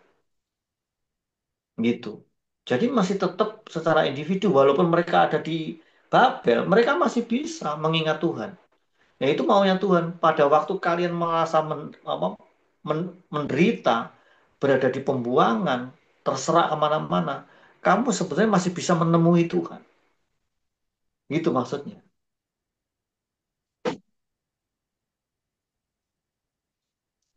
Ya, makasih Amang. Sama-sama, Elina. Baik, silahkan ibu-ibu yang lain ada yang mau bertanya. Gabriel, Bu Kristi, Bu Linda, Bu Dede, Bu Yersi, ibu-ibu lainnya, monggo. Shalom Pak Tim, saya mau bertanya. Halo Bu Kristi, monggo silahkan. Dari Yang Jogja. gini Pak Tim, Iya, dari Jogja tuh. Di Saya dulu Yehezkiel sekolah pasal di Jogja, Bu. 37 itu kan gimana Pak? Saya dulu sekolah di Jogja 4 tahun. Iya Pak. Di Yehezkiel pasal 37 itu Pak, kan ada tulang-tulang kering dibangkitkan kan Pak. Nah Ya, mungkin selain saya, ibu-ibu juga mau tahu kalau apa namanya tulang-tulang kering itu apa sih Pak kan gitu yang pertama. Karena di Yehezkiel pasal 37 itu tuh bahkan membutuhkan nafas hidup dari 4 penjuru angin untuk menghidupkannya kembali sampai bisa bergerak lagi dan hidup lagi. Nah, di zaman sekarang ini Pak, tulang-tulang kering itu mengacu kepada apa Pak? Dan nafas dari 4 penjuru angin itu, jadi bagaimana sih Pak kalau di zaman sekarang tuh untuk bisa menghidupkan tulang-tulang kering itu gitu loh Pak? Itu aja Pak. ya. Wah, ini pertanyaan yang luar biasa. Langsung ke perjanjian baru. Mari kita lihat Bu Efesus pasal 2. Itu benar-benar langsung direfleksikan ya yang sebenarnya. Itu kan sebenarnya simbol, Bu. Tulang-tulang kering itu simbol kan? Gitu. Secara manusia kan mustahil bisa dihidupkan kembali. Tulang-tulang udah kering kok dan tinggal tulang kok. Tapi kok bisa dihidupkan gitu kan? Ini kan luar biasa. Nah, itu sebetulnya ini gambaran perjanjian baru yang oleh Paulus nih. Gak hanya Paulus sebetulnya ya, banyak yang sudah menjelaskan rasul-rasul yang lain. Tapi Paulus ini bahasanya memang agak rumit. Cuma rumitnya ini kalau didalemin, kita jadi ngerti. Jadi maknanya di Efesus pasal 2 itu, Bu. Coba pasal 2, 1 ya 3 dulu. Efesus 2 ayat 3. 1 sampai 3. Oh, 1 sampai 3. Oke. Kamu dahulu sudah mati karena pelanggaran-pelanggaran dan dosa-dosamu. Kamu Ya, hidup di dalamnya, karena kamu mengikuti jalan dunia ini, karena kamu oke. mentaati penguasa kerajaan angkasa, yaitu roh yang sekarang sedang bekerja di antara orang-orang durhaka. Oke. Sebenarnya dahulu kami semua juga terhitung di antara mereka, ketika kami hidup di dalam hawa nafsu daging dan menuruti kehendak daging dan pikiran kami yang jahat. Pada dasarnya kami adalah orang-orang yang harus dimurkai sama seperti mereka yang lain. Amin. Jelas ya Bu ya. Dari ayat 1 sampai 3 ini sebetulnya berbicara tentang total depravity. Kebejatan total. Mati secara rohani. Dahulu kamu dahulu sudah mati karena dosa-dosamu. Makanya pemahaman kita harus tepat soal ini. Mati secara rohani itu maksudnya apa? Yaitu relasi kita dengan Tuhan betul-betul pisah. Jadi roh kita berpisah dengan roh Allah. Itulah namanya kejatuhan dalam dosa. Gitu. Mati rohani. Jangan kayak pemahamannya Arminianisme ya. Kelenger rohani. Kita tolak itu. Itu bukan ajaran Alkitab itu. Ya, ajaran Alkitab jelas mati total. Sekarang saya bertanya, kalau orang mati total gitu, bisa nggak dia beriman? Nggak bisa lagi. Ya kayak tulang-tulang kering tadi. Iya. Apa bisa tulang-tulang kering beriman? Itu simbol. Orang yang mati rohani kayak tulang-tulang kering itu.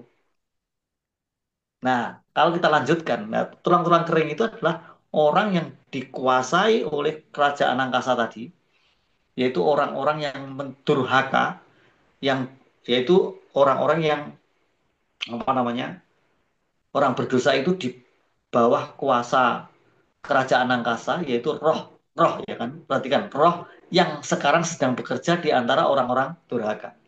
Jadi orang-orang yang tidak percaya Kristus itu rohnya itu dikuasai oleh kuasa gelap, Bu. Udah deh mau agama apapun, sebagus apa agamanya. Gitu loh. Betul nggak kira-kira? Ya, itu namanya mati rohani. Sehingga walaupun mereka mendengarkan firman, mereka tuli, nggak akan bisa masuk ke dalam hati mereka. Walaupun mereka diinjili puluhan kali, bahkan ratusan kali, nggak akan bisa ngerti. Bener, Bu? Itulah kondisi tulang-tulang kering. Dan ini gambarannya adalah kamu sudah mati total. Apakah orang mati bisa beriman? Tidak. Nah, lalu ayat 4-nya berkata apa? Ayat Tetapi 4-nya, Allah, tetapi Allah yang kaya dengan rahmat, oleh karena oke. kasih-Nya yang besar, yang dilimpahkannya kepada kita, Terus telah ayat 5. menghidupkan kita bersama-sama dengan Kristus, sekalipun kita telah mati oleh kesalahan-kesalahan kita, oleh kasih Nah, karunia kamu diselamatkan. ayat 4 dan 5 ini jelas banget. Oleh karena Allah dengan rahmatnya yang besar dan kasihnya yang besar kan begitu ya. Bisa kita tambahin begitu. Maka Allah menghidupkan. Perhatikan, menghidupkan kita. Siapa yang menghidupkan? Roh Allah. Siapa yang menghidupkan? Firman Allah. Dengan dihembuskan kembali roh Allah, dengan firman sabda Tuhan itu, maka tulang-tulang kering tadi bergerak dan bisa hidup kembali. Ini gambaran orang yang lahir baru, Bu. Ini nubuatan tentang kelahiran baru, tulang-tulang kering yang bisa bergerak dan akhirnya kumpul lagi, kemudian menjadi sosok manusia yang hidup lagi. Iya kan? Itu adalah pekerjaan Roh Kudus yang melahirbarukan kita. Oke, sampai di sini paham, Bu? Oh, Pak, paham Pak. Oke, puji Tuhan. Luar biasa ini pertanyaannya. Terus setelah hidup, maka orang itu bisa merespon firman Allah. Betul?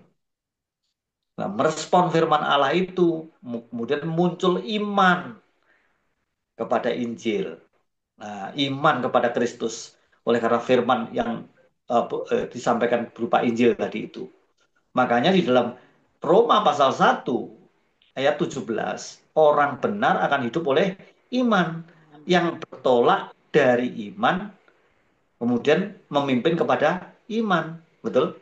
Iman yang mana? Yaitu iman Injil Perjanjian Lama, Kejadian 3 ayat 15, lalu iman Injil yang dijelaskan oleh Paulus, yaitu sesuai dengan kitab suci bahwa Yesus telah mati karena dosa-dosamu, karena Yesus Kristus telah dikuburkan, turun ke dalam kerajaan maut, kemudian naik pada hari yang ketiga dari antara orang mati. Itu jelas banget itu Injilnya itu. Itu yang menyelamatkan.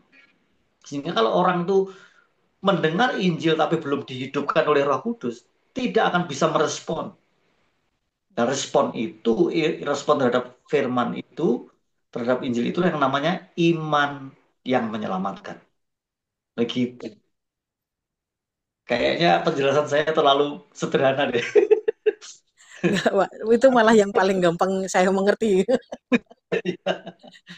Ya, Jadi kayak awalnya tuh kalau saya tarik garis gitu ya Pak. Jadi Tuhan itu kan pada awalnya Allah menciptakan manusia kan diberikanlah nafas kehidupan. Oleh karena Tuhan memang ingin menciptakan manusia di bumi ini. Yang pertama kan seperti itu. betul. Tetapi kalau kita gambarkan lagi tulang-tulang kering keadaan manusia yang mati rohani, berarti itu pada saat Tuhan menghidupkan kembali itu karena memang kasihnya Tuhan, cintanya Tuhan sama manusia, Kasih karunia sehingga murni. menghembuskan lagi supaya hidup Betul. lagi. Ya Pak, oke Makanya Pak. Terima Amsal kasih Pak. 1 ayat 17, kamu adalah ciptaan baru, yang lama Iya, sudah berlalu, sudah yang baru sudah datang. baru. Jadi kita dicipta ulang secara rohani oleh Tuhan, itu seperti yang disampaikan Yesus kepada Nikodemus. Dan Nikodemus tidak ngerti sebagai guru agama. Bagaimana seseorang yang sudah setua saya dimasukkan ke rahim ibu lagi? Dan Yesus mengatakan, kalau kamu tidak dilahirkan dari air dan roh, kamu tidak bisa melihat kerajaan Allah. Air itu apa? Firman, bukan Firman. baptis. Jangan salah ya, bukan baptis. Itu nanti hubungannya sama pasal 4, toh. Gitu. Air hidup itu firman. Lalu roh ya roh Allah. Jadi kita dilahirkan dari roh dan firman. Roh Kudus dan firman Allah. Jangan lupa. Dan firman Allah itu adalah Kristus sendiri. Pada mulanya adalah firman-firman bersama-sama dengan Allah, dan firman adalah Allah. Allah. Makanya kalau ada orang Kristen tidak menghargai firman, itu orang Kristen yang nggak lahir baru. Ya. Begitu. Ya, terima kasih Pak Tim buat penjelasannya. Aduh, bahaya nih. Kalau Bahaya ini. kalau tidak menghargai firman tadi apa, Pak? Tidak lahir baru. Aduh, Berarti bahaya ini Orang sih. Kristen yang tidak menghargai firman itu tidak mengerti hakikat firman. Hmm. Nggak ngerti hakikat bahwa firman itu adalah Allah. Sama dengan tidak menghargai, tidak menghormati Allah. Firman itu luar biasa. Tapi saya nggak nakut-nakutin, Bu. Ini cuma memberikan Kita nggak motivasi mengerti, Pak. aja. Apalagi kita-kita ini ya ibu-ibu ya sudah baca firman ya mulai dari apa perjanjian lama perjanjian baru terus perjanjian lama hampir selesai. Ini kalau kita tidak taat artinya kita tidak menghormati Tuhan ya Pak ya. Artinya sudah Betul, karena sudah tahu betul, kebenaran kan. betul. Nah, itu. Perjanjian lama harus dipahami secara proporsional benar. Perjanjian baru juga harus dipahami secara proporsional dan benar.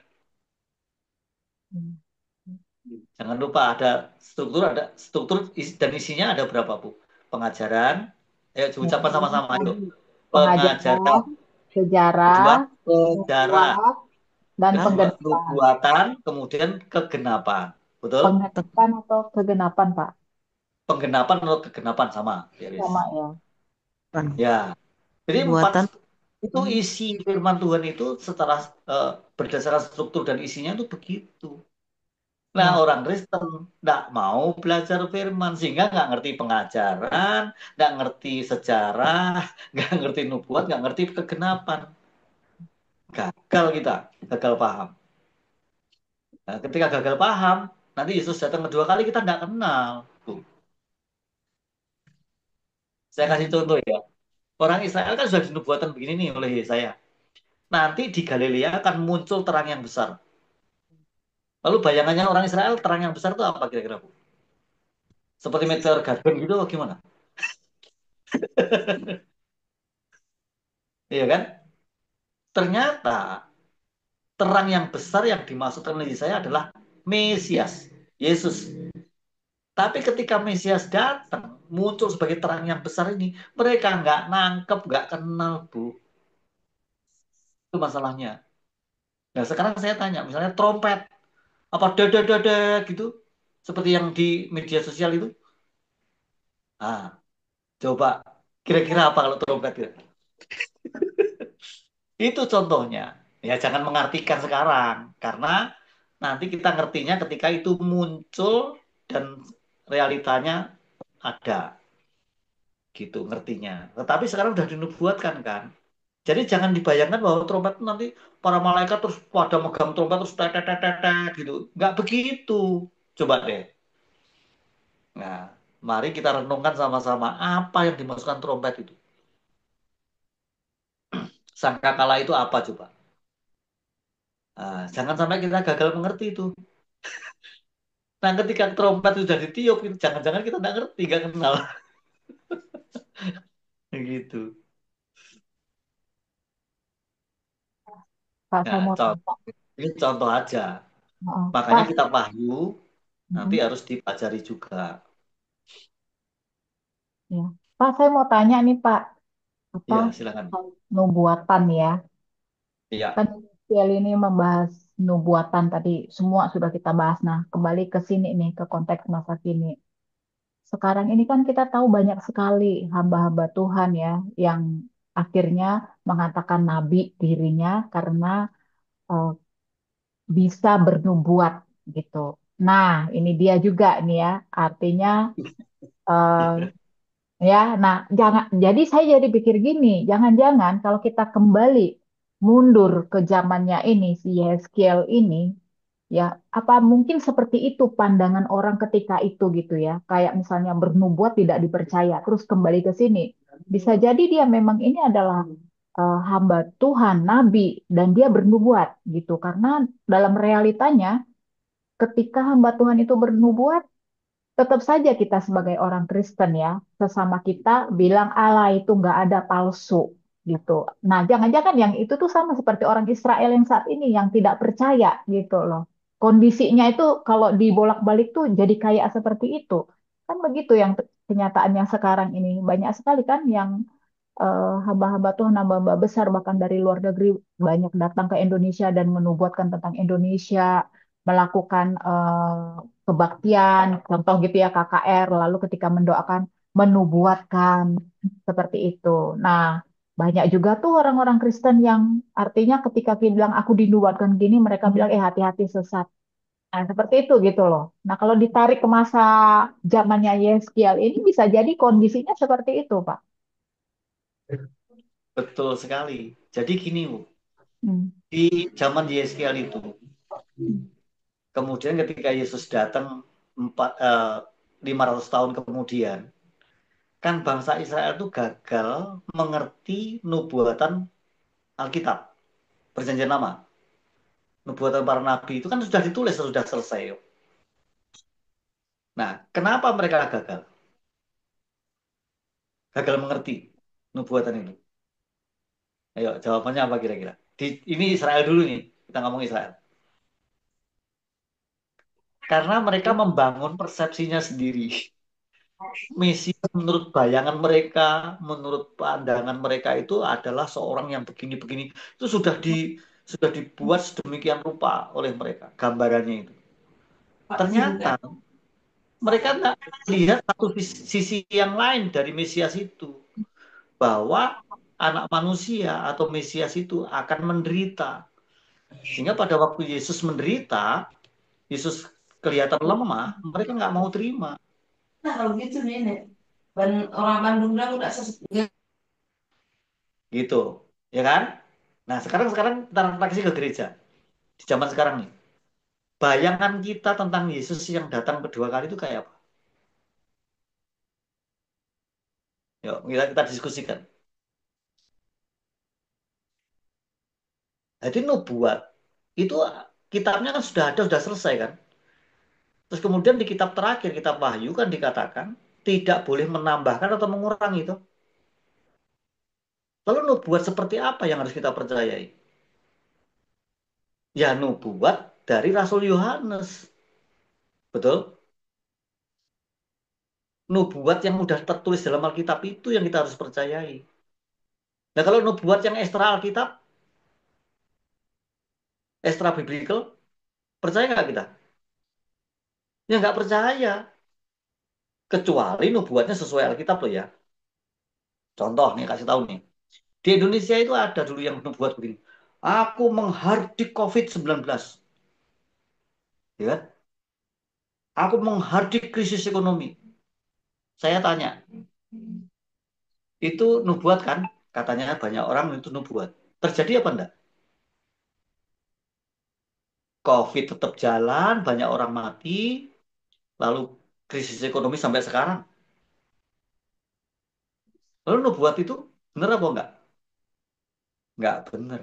Jadi Bu, sebagaimana di Alkitab Perjanjian Lama ada nabi-nabi palsu, demikian juga dalam Perjanjian Baru ada pendeta-pendeta palsu.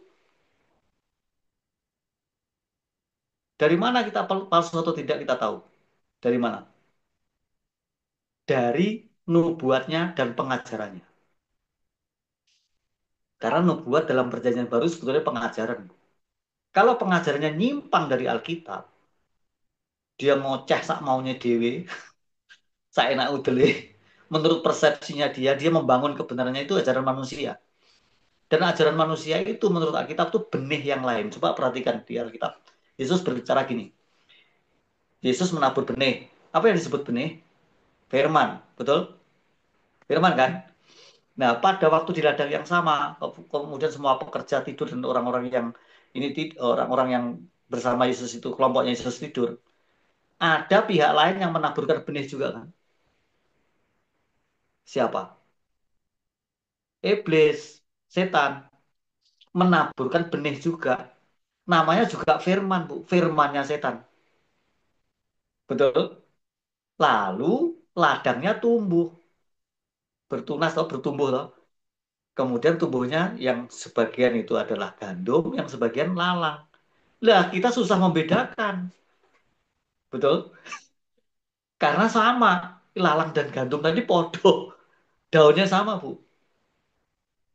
Nah, kita bisa membedakan dari mana? Buahnya. Ketika sudah berbulir, berbuah baru tahu, oh, ini lalang, ini gandum. Demikian juga benih setan itu, nubuatan-nubuatan palsu itu, buahnya nanti kelihatan. Kalau buahnya memperkaya diri, buahnya itu terus menekan jemaat untuk membayar semua kebutuhan dia hidup flexing mewah kayak gitu. Bu, kira-kira nih, itu pendeta palsu atau bukan? Saya mau tanya. Simpel sekali. Dari buahnya lah kita tahu. Dan sekarang banyak sekali diceritakan di medsos itu. Pendeta-pendeta yang luar biasa punya jet pribadi segala macam. Terus kayak gini kita masih percaya sama nubuatnya? Sorry to say. Itu sebetulnya nabi palsu atau guru palsu. Dan nubuatnya extra biblical. Di luar Alkitab. Termasuk yang Ibu sebutkan ya. Menubuatkan Indonesia polisinya akan menjadi polisi kerajaan Allah. Ternyata malah jadi polisi yang jahatnya luar biasa. Iya kan? Tentaranya akan menjadi tentara kerajaan Allah. Pemerintahnya akan menjadi pemerintah kerajaan Allah. Ternyata jahat apa kerajaan Allah? Saya tanya. Kejahatannya di mana? Kita gampang aja melihatnya kalau manusia orang awam itu. Sekarang saya tanya, APBN dibiayai dari 82% dari apa? Dari pajak rakyat, Bu. Lalu tambang-tambang yang luar biasa itu kemana duitnya? Saya mau tanya. Ayo. Lalu pemerintah ini dengan kroni-kroninya itu jahat apa baik? Terus orang Kristen masih berdoa nih, Tuhan Yesus berkatilah bangsa dan negara kami, pemerintah kami. Kalau saya doanya sudah beda, nggak segitu sekarang doanya. Tuhan supaya pemerintah kami memerintah dengan takut akan Tuhan. Mereka mempunyai hati yang bertobat, punya integritas dan punya kompetensi. Jangan berdoa supaya diberkati beli. Mereka sudah berlimpah-limpah susu dan madu. Kita masih berdoa begitu. Orang Kristen harus ngerti doanya apa nih. Gitu. Sorry ya, saya itu kadang-kadang ya heran dengan orang-orang Kristen yang sekarang banyak terlibat di pemerintahan itu. Gitu. Apa yang mereka baca? Apa yang mereka pelajari? Sehingga mereka mendukung orang-orang jahat itu. Nah, ini jadi curhat saya. Gitu. Sedih. Nah, ini karena ibu para kelompok membaca Alkitab ini kan juga kelompok doa juga kan. Jadi jangan lupa kalau doa untuk bangsa dan negara, pemerintah bangsa ini jangan berdoa seperti biasanya. Diubah doanya. Jangan berdoa supaya mereka diberkati. Diberkati materi maksud saya. Ya, berdoalah supaya mereka bertobat. Mereka memerintah dengan takut akan Tuhan. Ya kan? Terus punya kompetensi tapi juga punya integritas. Jangan yang mengacak-acak institusi itu. Ini orang-orang kayak gitu didoakan supaya bertobat itu. Itu orang-orang ngambur itu. Saya kadang-kadang emosi Bu kalau kalau doa bareng-bareng. Kemarin kami di Kota Malang ini doa para pendeta dan umat kumpul di satu gedung. Kita doa untuk bangsa dan negara Kota Malang dan sekitarnya. Bunyi doa saya beda sendiri dengan yang lain. Dan saya mungkin dianggap kontroversi. Saya tidak peduli. Doa sesuai dengan firman Tuhan. Kalau pemerintahnya jahat seperti Nebukadnezar, maksudnya kita doa supaya diberkati. Gimana itu, Bu? Ya, jangan. Doanya supaya mereka takut akan Tuhan. Meskipun mereka orang nggak percaya. Nanti kalau Nebukadnezar kan, kalau Tuhan sudah marah, apa yang terjadi, Bu? Nebukadnezar jatuh dan dia berperilaku seperti lembu, seperti sapi, toh, makan rumput. Tapi setelah dia makan rumput, dia bangkit, dia sadar, dan setelah itu dia menengadah ke langit. Artinya apa? Mengakui Allah yang Maha Kuasa. Allahnya Daniel, Allahnya orang Yahudi itu Allah yang Maha Kuasa. Maksud setelah dijatuhkan baru mereka mengaku. Kalau bisa ya jangan, kasihan kan? Mungkin nggak Indonesia pemerintahan dijatuhkan? Mungkin. Karena mereka tidak punya integritas dan tidak punya kompetensi yang cukup. Bisa. Ya, bersyukurlah kalau hari ini kita masih bisa terkoneksi dengan surga. Gitu. Minta kepada Tuhan supaya bangsa ini dipulihkan. Gereja di Indonesia dianiaya loh, Bu. Jangan salah.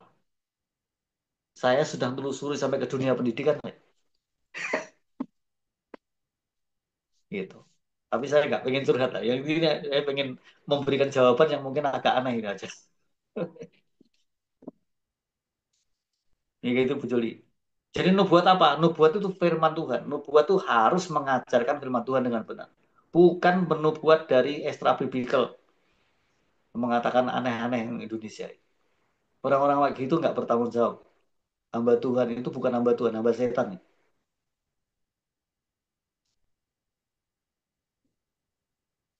Nakut-nakutin umat Tuhan malah. Mengerikan. Saya bilang.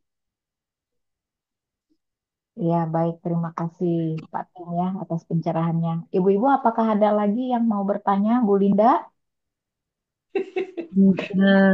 Sebetulnya tadi saya mau bertanya sama dengan Ibu Kristi. Terima kasih Bu Kristi yang sudah duluan bertanya. Jadi begitu lengkapnya. Terima kasih juga buat Pak Tim. Tapi ini saya mau bertanya ini nih mengenai nubuatan ini Pak Tim. Tadi Pak Tim bilang mengenai nubuatan itu harus sesuai dengan yang ada di firman Tuhan. Begini Pak Tim, saya pernah dinubuatan tuh untuk kehidupan saya itu Pak Tim. Nah, Oh, itu gimana Pak Tim? Itu termasuk juga di dalam firman Tuhan nggak Pak Tim untuk kehidupan itu? selama itu sesuai dengan firman Tuhan ya itu nubuatan yang benar. Sebenarnya nubuat yang seperti itu namanya kan doa. Itu bahasa doa, Bu. Maka Ya, sekarang ada kelompok-kelompok do apa namanya departemen doa dan prophetik itu kan ada toh. Tapi yang ya. dimaksudkan itu adalah doa, harapan supaya Tuhan pulihkan. Kamu kamu bulan depan kamu akan mendapatkan seorang jodoh. Gitu. Itu boleh-boleh aja. Itu kan hal positif ya. Oh. Nah, Hmm. kadang-kadang doa-doa seperti itu nggak terjadi apa yang didoakan, apa yang dinubuatkan itu. Nah kalau nggak terjadi, kalau menurut ukuran perjanjian lama itu dirajam batu itu. Kalau dia mengatakan profetik, dia mengatakan nubuat, tapi nggak terjadi nubuatnya, dia kan nabi palsu namanya, iya kan? Makanya Hmm. kalau menurut saya doa itu nggak iya didasarkan kepada kerendahan hati, biar kehendakmu Hmm. yang jadi Tuhan. Kami berharap supaya Helena mendapatkan jodoh tahun depan misalnya, ya misalnya gitu. Kami berharap, tapi seandainya tidak, saya tahu, saya percaya bahwa Tuhan akan memberikan yang terbaik. Entah tahun kapan kami nggak tahu. Biar kehendak Tuhan yang jadi. Doa itu mestinya begitu kalau orang Kristen. Itu yang Tapi diajarkan oleh Yakobus kan? saya aminin Ya, nama. nggak Begitu usah ya. lah doa. Doa yang seolah-olah spektakuler itu doa yang menurut saya itu sombong rohani itu. Seolah-olah dia Hmm. pernah Bu ada kejadian nih ini di gereja kami nih di Jawa Timur sini di Ya. Blitar ada hamba Tuhan yang gegabah lah ada seorang ibu itu sakit kanker Bu sakit kanker lalu pendeta ini datang berkali-kali karena jemaatnya ya doanya doa nubuat bahwa kankernya pasti sembuh gitu kan nah Hmm. yang terjadi sebaliknya bukan sembuh tambah parah akhirnya meninggal. Hmm. Nah, lalu saya pendeta yang datang kemudian di gereja itu. Ternyata satu keluarga sudah tidak mau ke gereja lagi karena kecewa dengan nubuatan pendeta tadi. Dia memastikan bahwa ibunya akan sembuh dari sakit kanker, tapi ternyata malah mati. Akhirnya suami dari ibu tadi jadi mualaf. Sekarang sudah Pak Haji. Saya masih berteman sampai sekarang. Hmm. Sudah Pak Haji. Gara-gara apa? Kecewa sama nubuatan pendeta tadi. Soalnya pasti sembuh, katanya dia. Nah, kalau dia berani memastikan kayak gitu, menurut saya, itu bukan orang Kristen yang benar. Itu nggak beres itu. Harusnya doa itu begini, ditutup, Tuhan, biar kehendakmu yang jadi. Kami meminta, kami berharap. Tetapi biar kehendak Tuhan yang jadi, bukan kehendak kami. Begitu. Itu doa yang paling jujur, yang paling sesuai dengan ajaran Yesus. Gitu. Jangan pongah kemudian menjanjikan orang pasti sembuh dari sakit, orang pasti dapat jodoh pada tahun depan misalnya, atau hamil padahal dia ada masalah kandungannya. Janganlah. Ya, gitu. Hmm. Doa itu meminta saja. Kita lu bukan maha tahu, kita nggak ngerti. Tuhan yang pasti, yang memastikan itu haknya Tuhan, bukan pasti terjadi itu Tuhan. Ya. Kalau begitu, apakah kalau kita mengatakan pasti terjadi berarti kita nggak beriman? Tidak. Orang beriman itu menyerahkan atau mempercayakan diri kepada Tuhan. Gitu. Tuhan tahu yang terbaik. Sehingga kalau ada doa, misalnya kankernya sembuh, kemudian nggak sembuh, ya memang kehendak Tuhan supaya dia nggak sembuh. Ya kan? Tapi yang terpenting, doa itu harus ditutup dengan biar kehendak Tuhan yang jadi. Dan jangan lupa, doakan orang yang sakit itu supaya jiwanya jangan binasa. Itu yang paling Ya. penting. Eh, mau Gitu. bubuk. Saya punya sedikit kesaksian. Saya lagi mendoakan orang sakit autoimun. Usianya masih 32 tahun. Dan dia ada di Malaysia. Dia bukan orang Kristen. Dia orang Muslim. Lalu saya tanya, kalau kamu saya doakan dalam nama Tuhan Yesus, keberatan apa tidak? Dia bilang tidak. Saya doakan. Pada waktu ditelepon, saya doakan di telepon. Kemudian di samping itu saya juga doa sendiri. Tapi doa saya tambahkan. Belum saya sampaikan ke dia. Tuhan, saya rindu, saya ingin supaya dia disembuhkan dari sakit penyakitnya autoimun itu. Karena dia udah sangat berat menanggung itu. Tetapi lebih daripada itu Tuhan, saya rindu supaya dia diselamatkan. Supaya dia boleh mengenal Yesus. Dia boleh mendapatkan akses pemberitaan Injil. Dan saya harap nanti saya bisa, suatu hari saya bisa memberitakan Injil kepada dia. Itu kalau saya sih gitu Bu doanya. Saya nggak maksa, oh, pasti akan sembuh, pasti akan sembuh. Nggak berani saya. Gitu. Itu bahaya sekali. Kalau nggak sembuh gimana?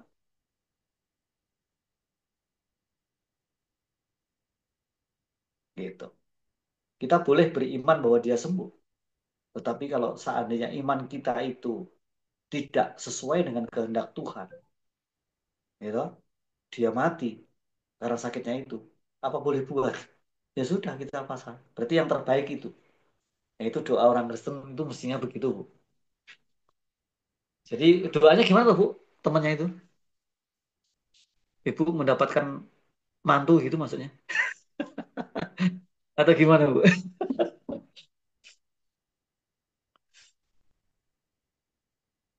Ya, gimana Bu Linda? Doanya gimana, Bu? Masih mute, Bu? Di Masih unmute. unmute, Bu. Hmm. Oke. Gimana Pak Patin? Doa temannya tadi gimana, Bu? Oh, untuk saya ya, ya, Ya. eh, ya dia mengatakan ya saya ini nanti sebagai pendoa apa gitu yang sepertinya saya pada waktu itu tuh pun belum belum merasakan sampai segitu gitu ya. Jadi saya dinubuatkan begitu Pak. Saya sih sebetulnya tidak terlalu gimana ya Pak, tidak terlalu langsung hati dan pikiran saya terus wah kayak gimana gitu Pak. Nah Oh, kalau maksudnya didoakan supaya Ibu menjadi pendoa gitu maksudnya? tidak, dia bilang, dibilang ibu ini katanya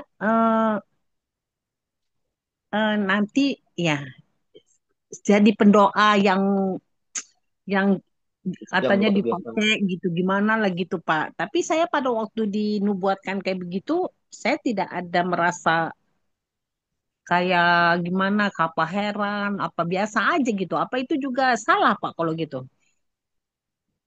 Ya, diaminkan saja, Bu. Karena setiap orang Kristen kan napasnya kan doa. Kita Oh iya, kemudian dinilai sebagai pendoa yang luar biasa atau tidak, itu nanti.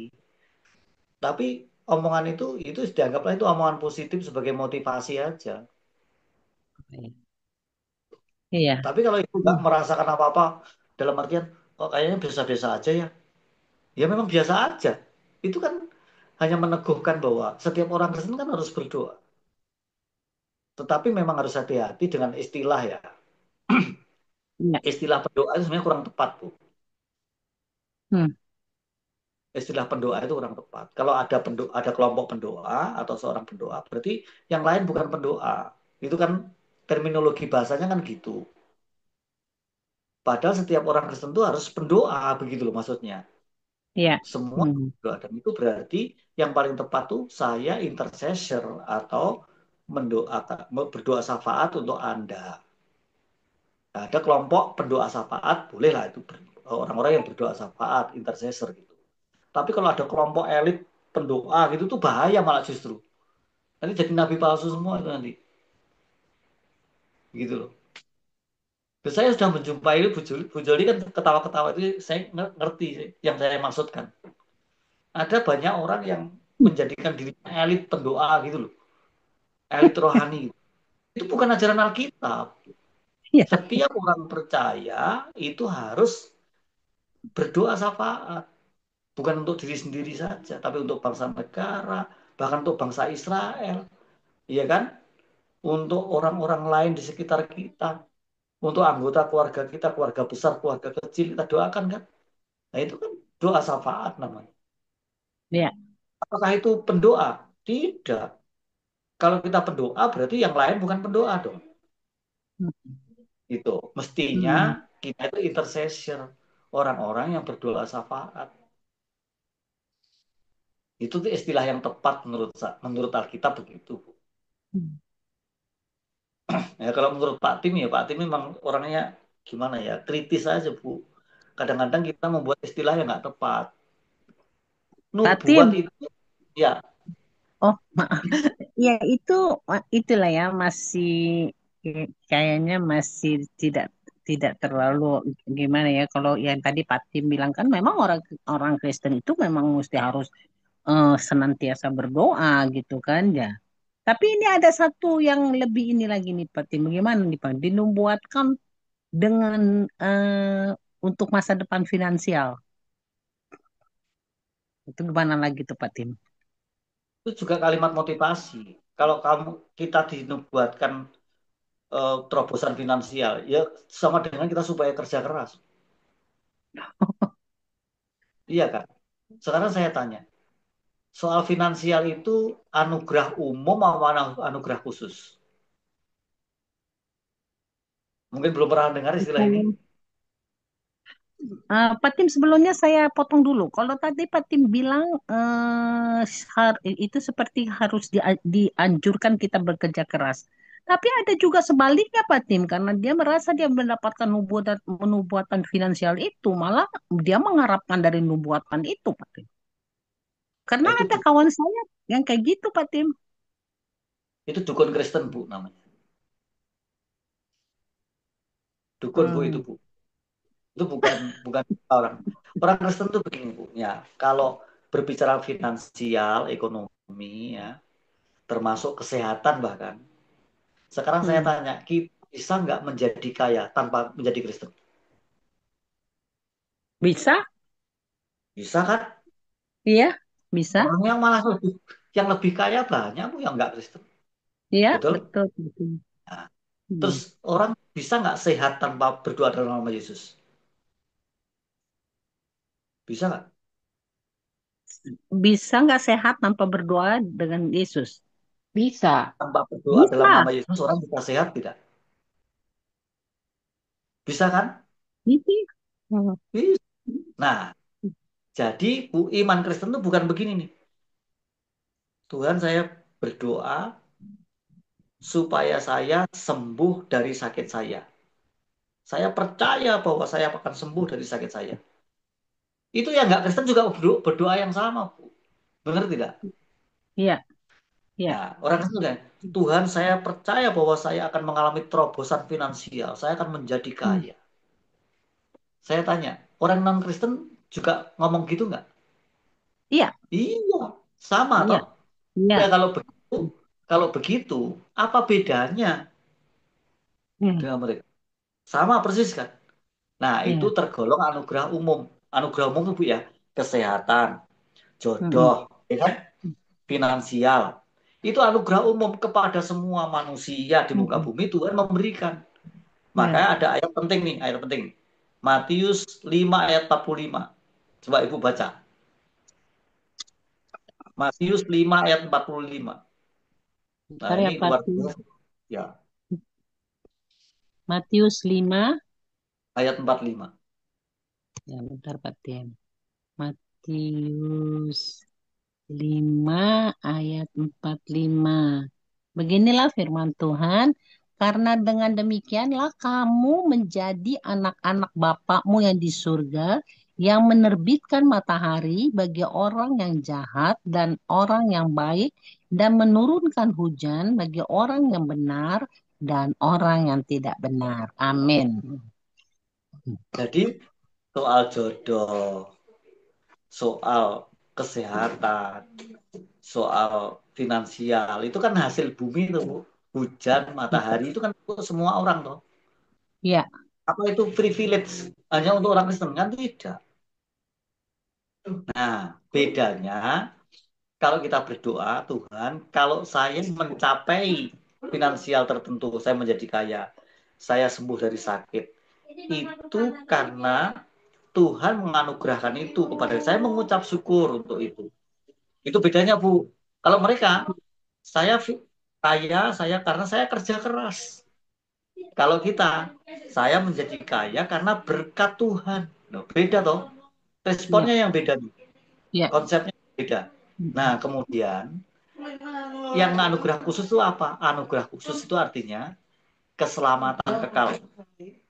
Hidup kekal itu. Hidup kekal tidak diberikan kepada semua orang, hanya orang yang dipilih dan percaya kepada Kristus kan.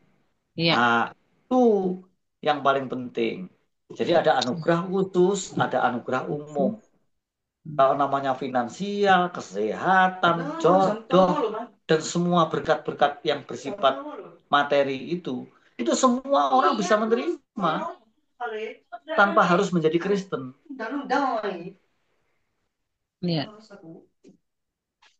Tanpa harus menjadi Kristen. Betul nggak, Bu? ya, betul, Pak. Jadi, Bu, tidak perlu pendoa khusus untuk Ibu bisa menjadi kaya. Nggak perlu. Ibu kerja keras, dengan ulet, dengan sungguh-sungguh berusaha. Nggak doa pun Ibu jadi kaya kok. Ngapain kita kan gitu dikait-kaitkan dengan Kristus? Nggak usah. Ya kayak gitu-gitu. Ya katakanlah Tuhan, saya bersyukur saya masih diberikan kesehatan untuk hidup di dunia ini, untuk berusaha. Kan gitu. Gitu. Doanya mestinya begitu. Jangan kemudian doanya, oh, harta bangsa-bangsa akan diberikan kepada kita. Itu namanya dukun. Dukun Kristen itu. Harta finansial maksudnya. Ya. Memang bisa terjadi, tapi itu namanya pelacur rohani dalam Alkitab. Aduh. Bangsa-bangsa melacurkan diri, ya perempuan-perempuan perempuan itu melacurkan diri dengan bangsa-bangsa lain. Itu maksudnya apa? Dalam kitab Wahyu itu ada itu. Itu orang-orang yang mempunyai perilaku ekonomi yang tidak baik, korup. Ibu nggak usah doa dalam nama Yesus, Ibu korup bisa kaya loh, Bu. Bener nggak? Jadi koruptor bisa kaya nggak? Bisa. Kalau begitu gimana dong? Makanya hati-hati. Jangan orientasi hidup kita kepada mamon. Kita boleh membuat persahabatan dengan orang lain dengan mamon. Tapi jangan kita menjadi penyembah mamon. Nah, itu yang berbahaya. Jangan menyembah kepada dua tuan, kepada Tuhan dan kepada mamon. Ya. Menyembahnya kepada Tuhan saja. Wah, ini kalau dikhotbahkan luar biasa, Bu, ini. Itu bisa telinga orang-orang Kristen itu bisa panas, Bu. Gitu. Ya, baik. Terima kasih Pak Tim ya. Bu Linda sudah ya. Tadi Iya, sudah. dengar Pak Makasih Tim Pak sudah Tim. Pak Tim sudah ditegur istrinya, Pak. Wes jam songo iki katanya. Ya, tadi Oke. anak saya pulang dari Komsel itu celananya itu masih di zoom lah, karena sama mamanya belum dikerjain karena mamanya lagi tiktokan. Oke deh. Karena sudah jam songo ya, Pak. Iya, Kita akhiri ya iya, teman-teman ya. PA-nya luar biasa membawa pencerahan pastinya untuk kami sehingga kami juga pastinya ketika kami mendapatkan banyak sekali pengajaran ya, kami juga bisa memfilter gitu ya. Mana pengajaran-pengajaran yang memang sesuai dengan Alkitab seperti itu. Terima kasih Pak Tim. Kita sudah selesai Ibu-ibu. Pak Tim bisa tutup di dalam doa. kitab yang akan datang yang dibaca apa, Ibu? Tak kasih renungannya. Oh, kami akan baca Hosea, tapi Daniel sudah selesai, Pak. Oh, Daniel udah selesai. Sudah, karena sedikit kan cuma 14. Ya, 14 oke. ya Daniel, lupa saya. 12, sorry. Daniel 12, Hosea yang 14. Ya, Oke, ya Pak. baik. Mari ibu-ibu semuanya kita tunduk kepala dan kita berdoa. Ya Tuhan, ya Allah kami, Tuhan yang besar, Tuhan yang disembah oleh Bapak Abraham, Ishak dan Yakub, Tuhan yang kemudian memperkenalkan diri di dalam Mesias, Juru Selamat Yesus Kristus. Kami mengucap syukur karena memiliki Allah Tritunggal yang sangat berkuasa dan bahkan adil serta suci, namun juga Tuhan yang penuh kasih, yang memberikan kasih karunia kepada kami. Kami mengucap syukur karena firman Tuhan merupakan anugerah Tuhan yang besar, anugerah Tuhan yang harus kami terima dengan tangan terbuka dan bahkan dengan rasa lapar dan haus. Dan kami bersyukur karena dengan membaca kitab suci, dengan mempelajari firman Tuhan dan mendalaminya, kami semakin dicerahkan. Pikiran kami menjadi jernih, hati kami semakin bersih. Karena firman Tuhan bekerja dengan sangat leluasa dalam hidup kami. Mohon Tuhan memberikan kepada kami kekuatan, kemampuan untuk terus berjuang, untuk membaca kitab suci dengan tekun, dan kami boleh mendapatkan kekuatan baru untuk menjalani hidup kami ke depan. Walaupun usia kami semakin tua, dan semangat kami juga semakin lemah, tetapi kami percaya bahwa semangat spiritual kami, semangat rohani kami semakin kuat di dalam Tuhan. Kami semakin memiliki keintiman dengan Tuhan. Dan intim dengan Tuhan Yesus berarti intim dengan firman. Tuhan berkati setiap pribadi yang boleh mengikuti room ini, supaya Tuhan menjamah setiap pribadi, supaya semakin mempunyai daya juang yang kuat untuk terus mempelajari firman. Dan kami percaya ketika itu terjadi, maka hidup kami, keluarga kami diberkati oleh Tuhan. Bukan hanya berkat-berkat jasmani, lebih daripada itu adalah kemampuan untuk menghadapi segala kemungkinan. Terima kasih Tuhan. Kami serahkan Bu Joli dan seluruh tim kelompok pembaca Alkitab ini, supaya Tuhan terus membimbing, mengiring kepada seluruh kebenaran, dan Tuhan terus memberkati hidup mereka masing-masing pribadi. Terima kasih Tuhan, kami serahkan pertemuan yang akan datang, pembelajaran yang kami jalani setiap hari, supaya semuanya merupakan kehendak Tuhan yang boleh kami jalani, dan kami berada di jalan-jalan yang benar, jalan-jalan yang terang, bukan jalan-jalan kuasa kegelapan, tetapi jalan Tuhan yang boleh kami jalani. Dan nama Tuhan Yesus Kristus dipermuliakan. Kami mengakhiri pertemuan ini dengan berkat yang sudah Tuhan sediakan bagi kami, dan kami akan terus berjalan sampai kepada tujuan akhir, menjadi serupa dengan Kristus Yesus Tuhan kami. Dalam namamu yang kudus kami berdoa dan bersyukur. Haleluya. Amin.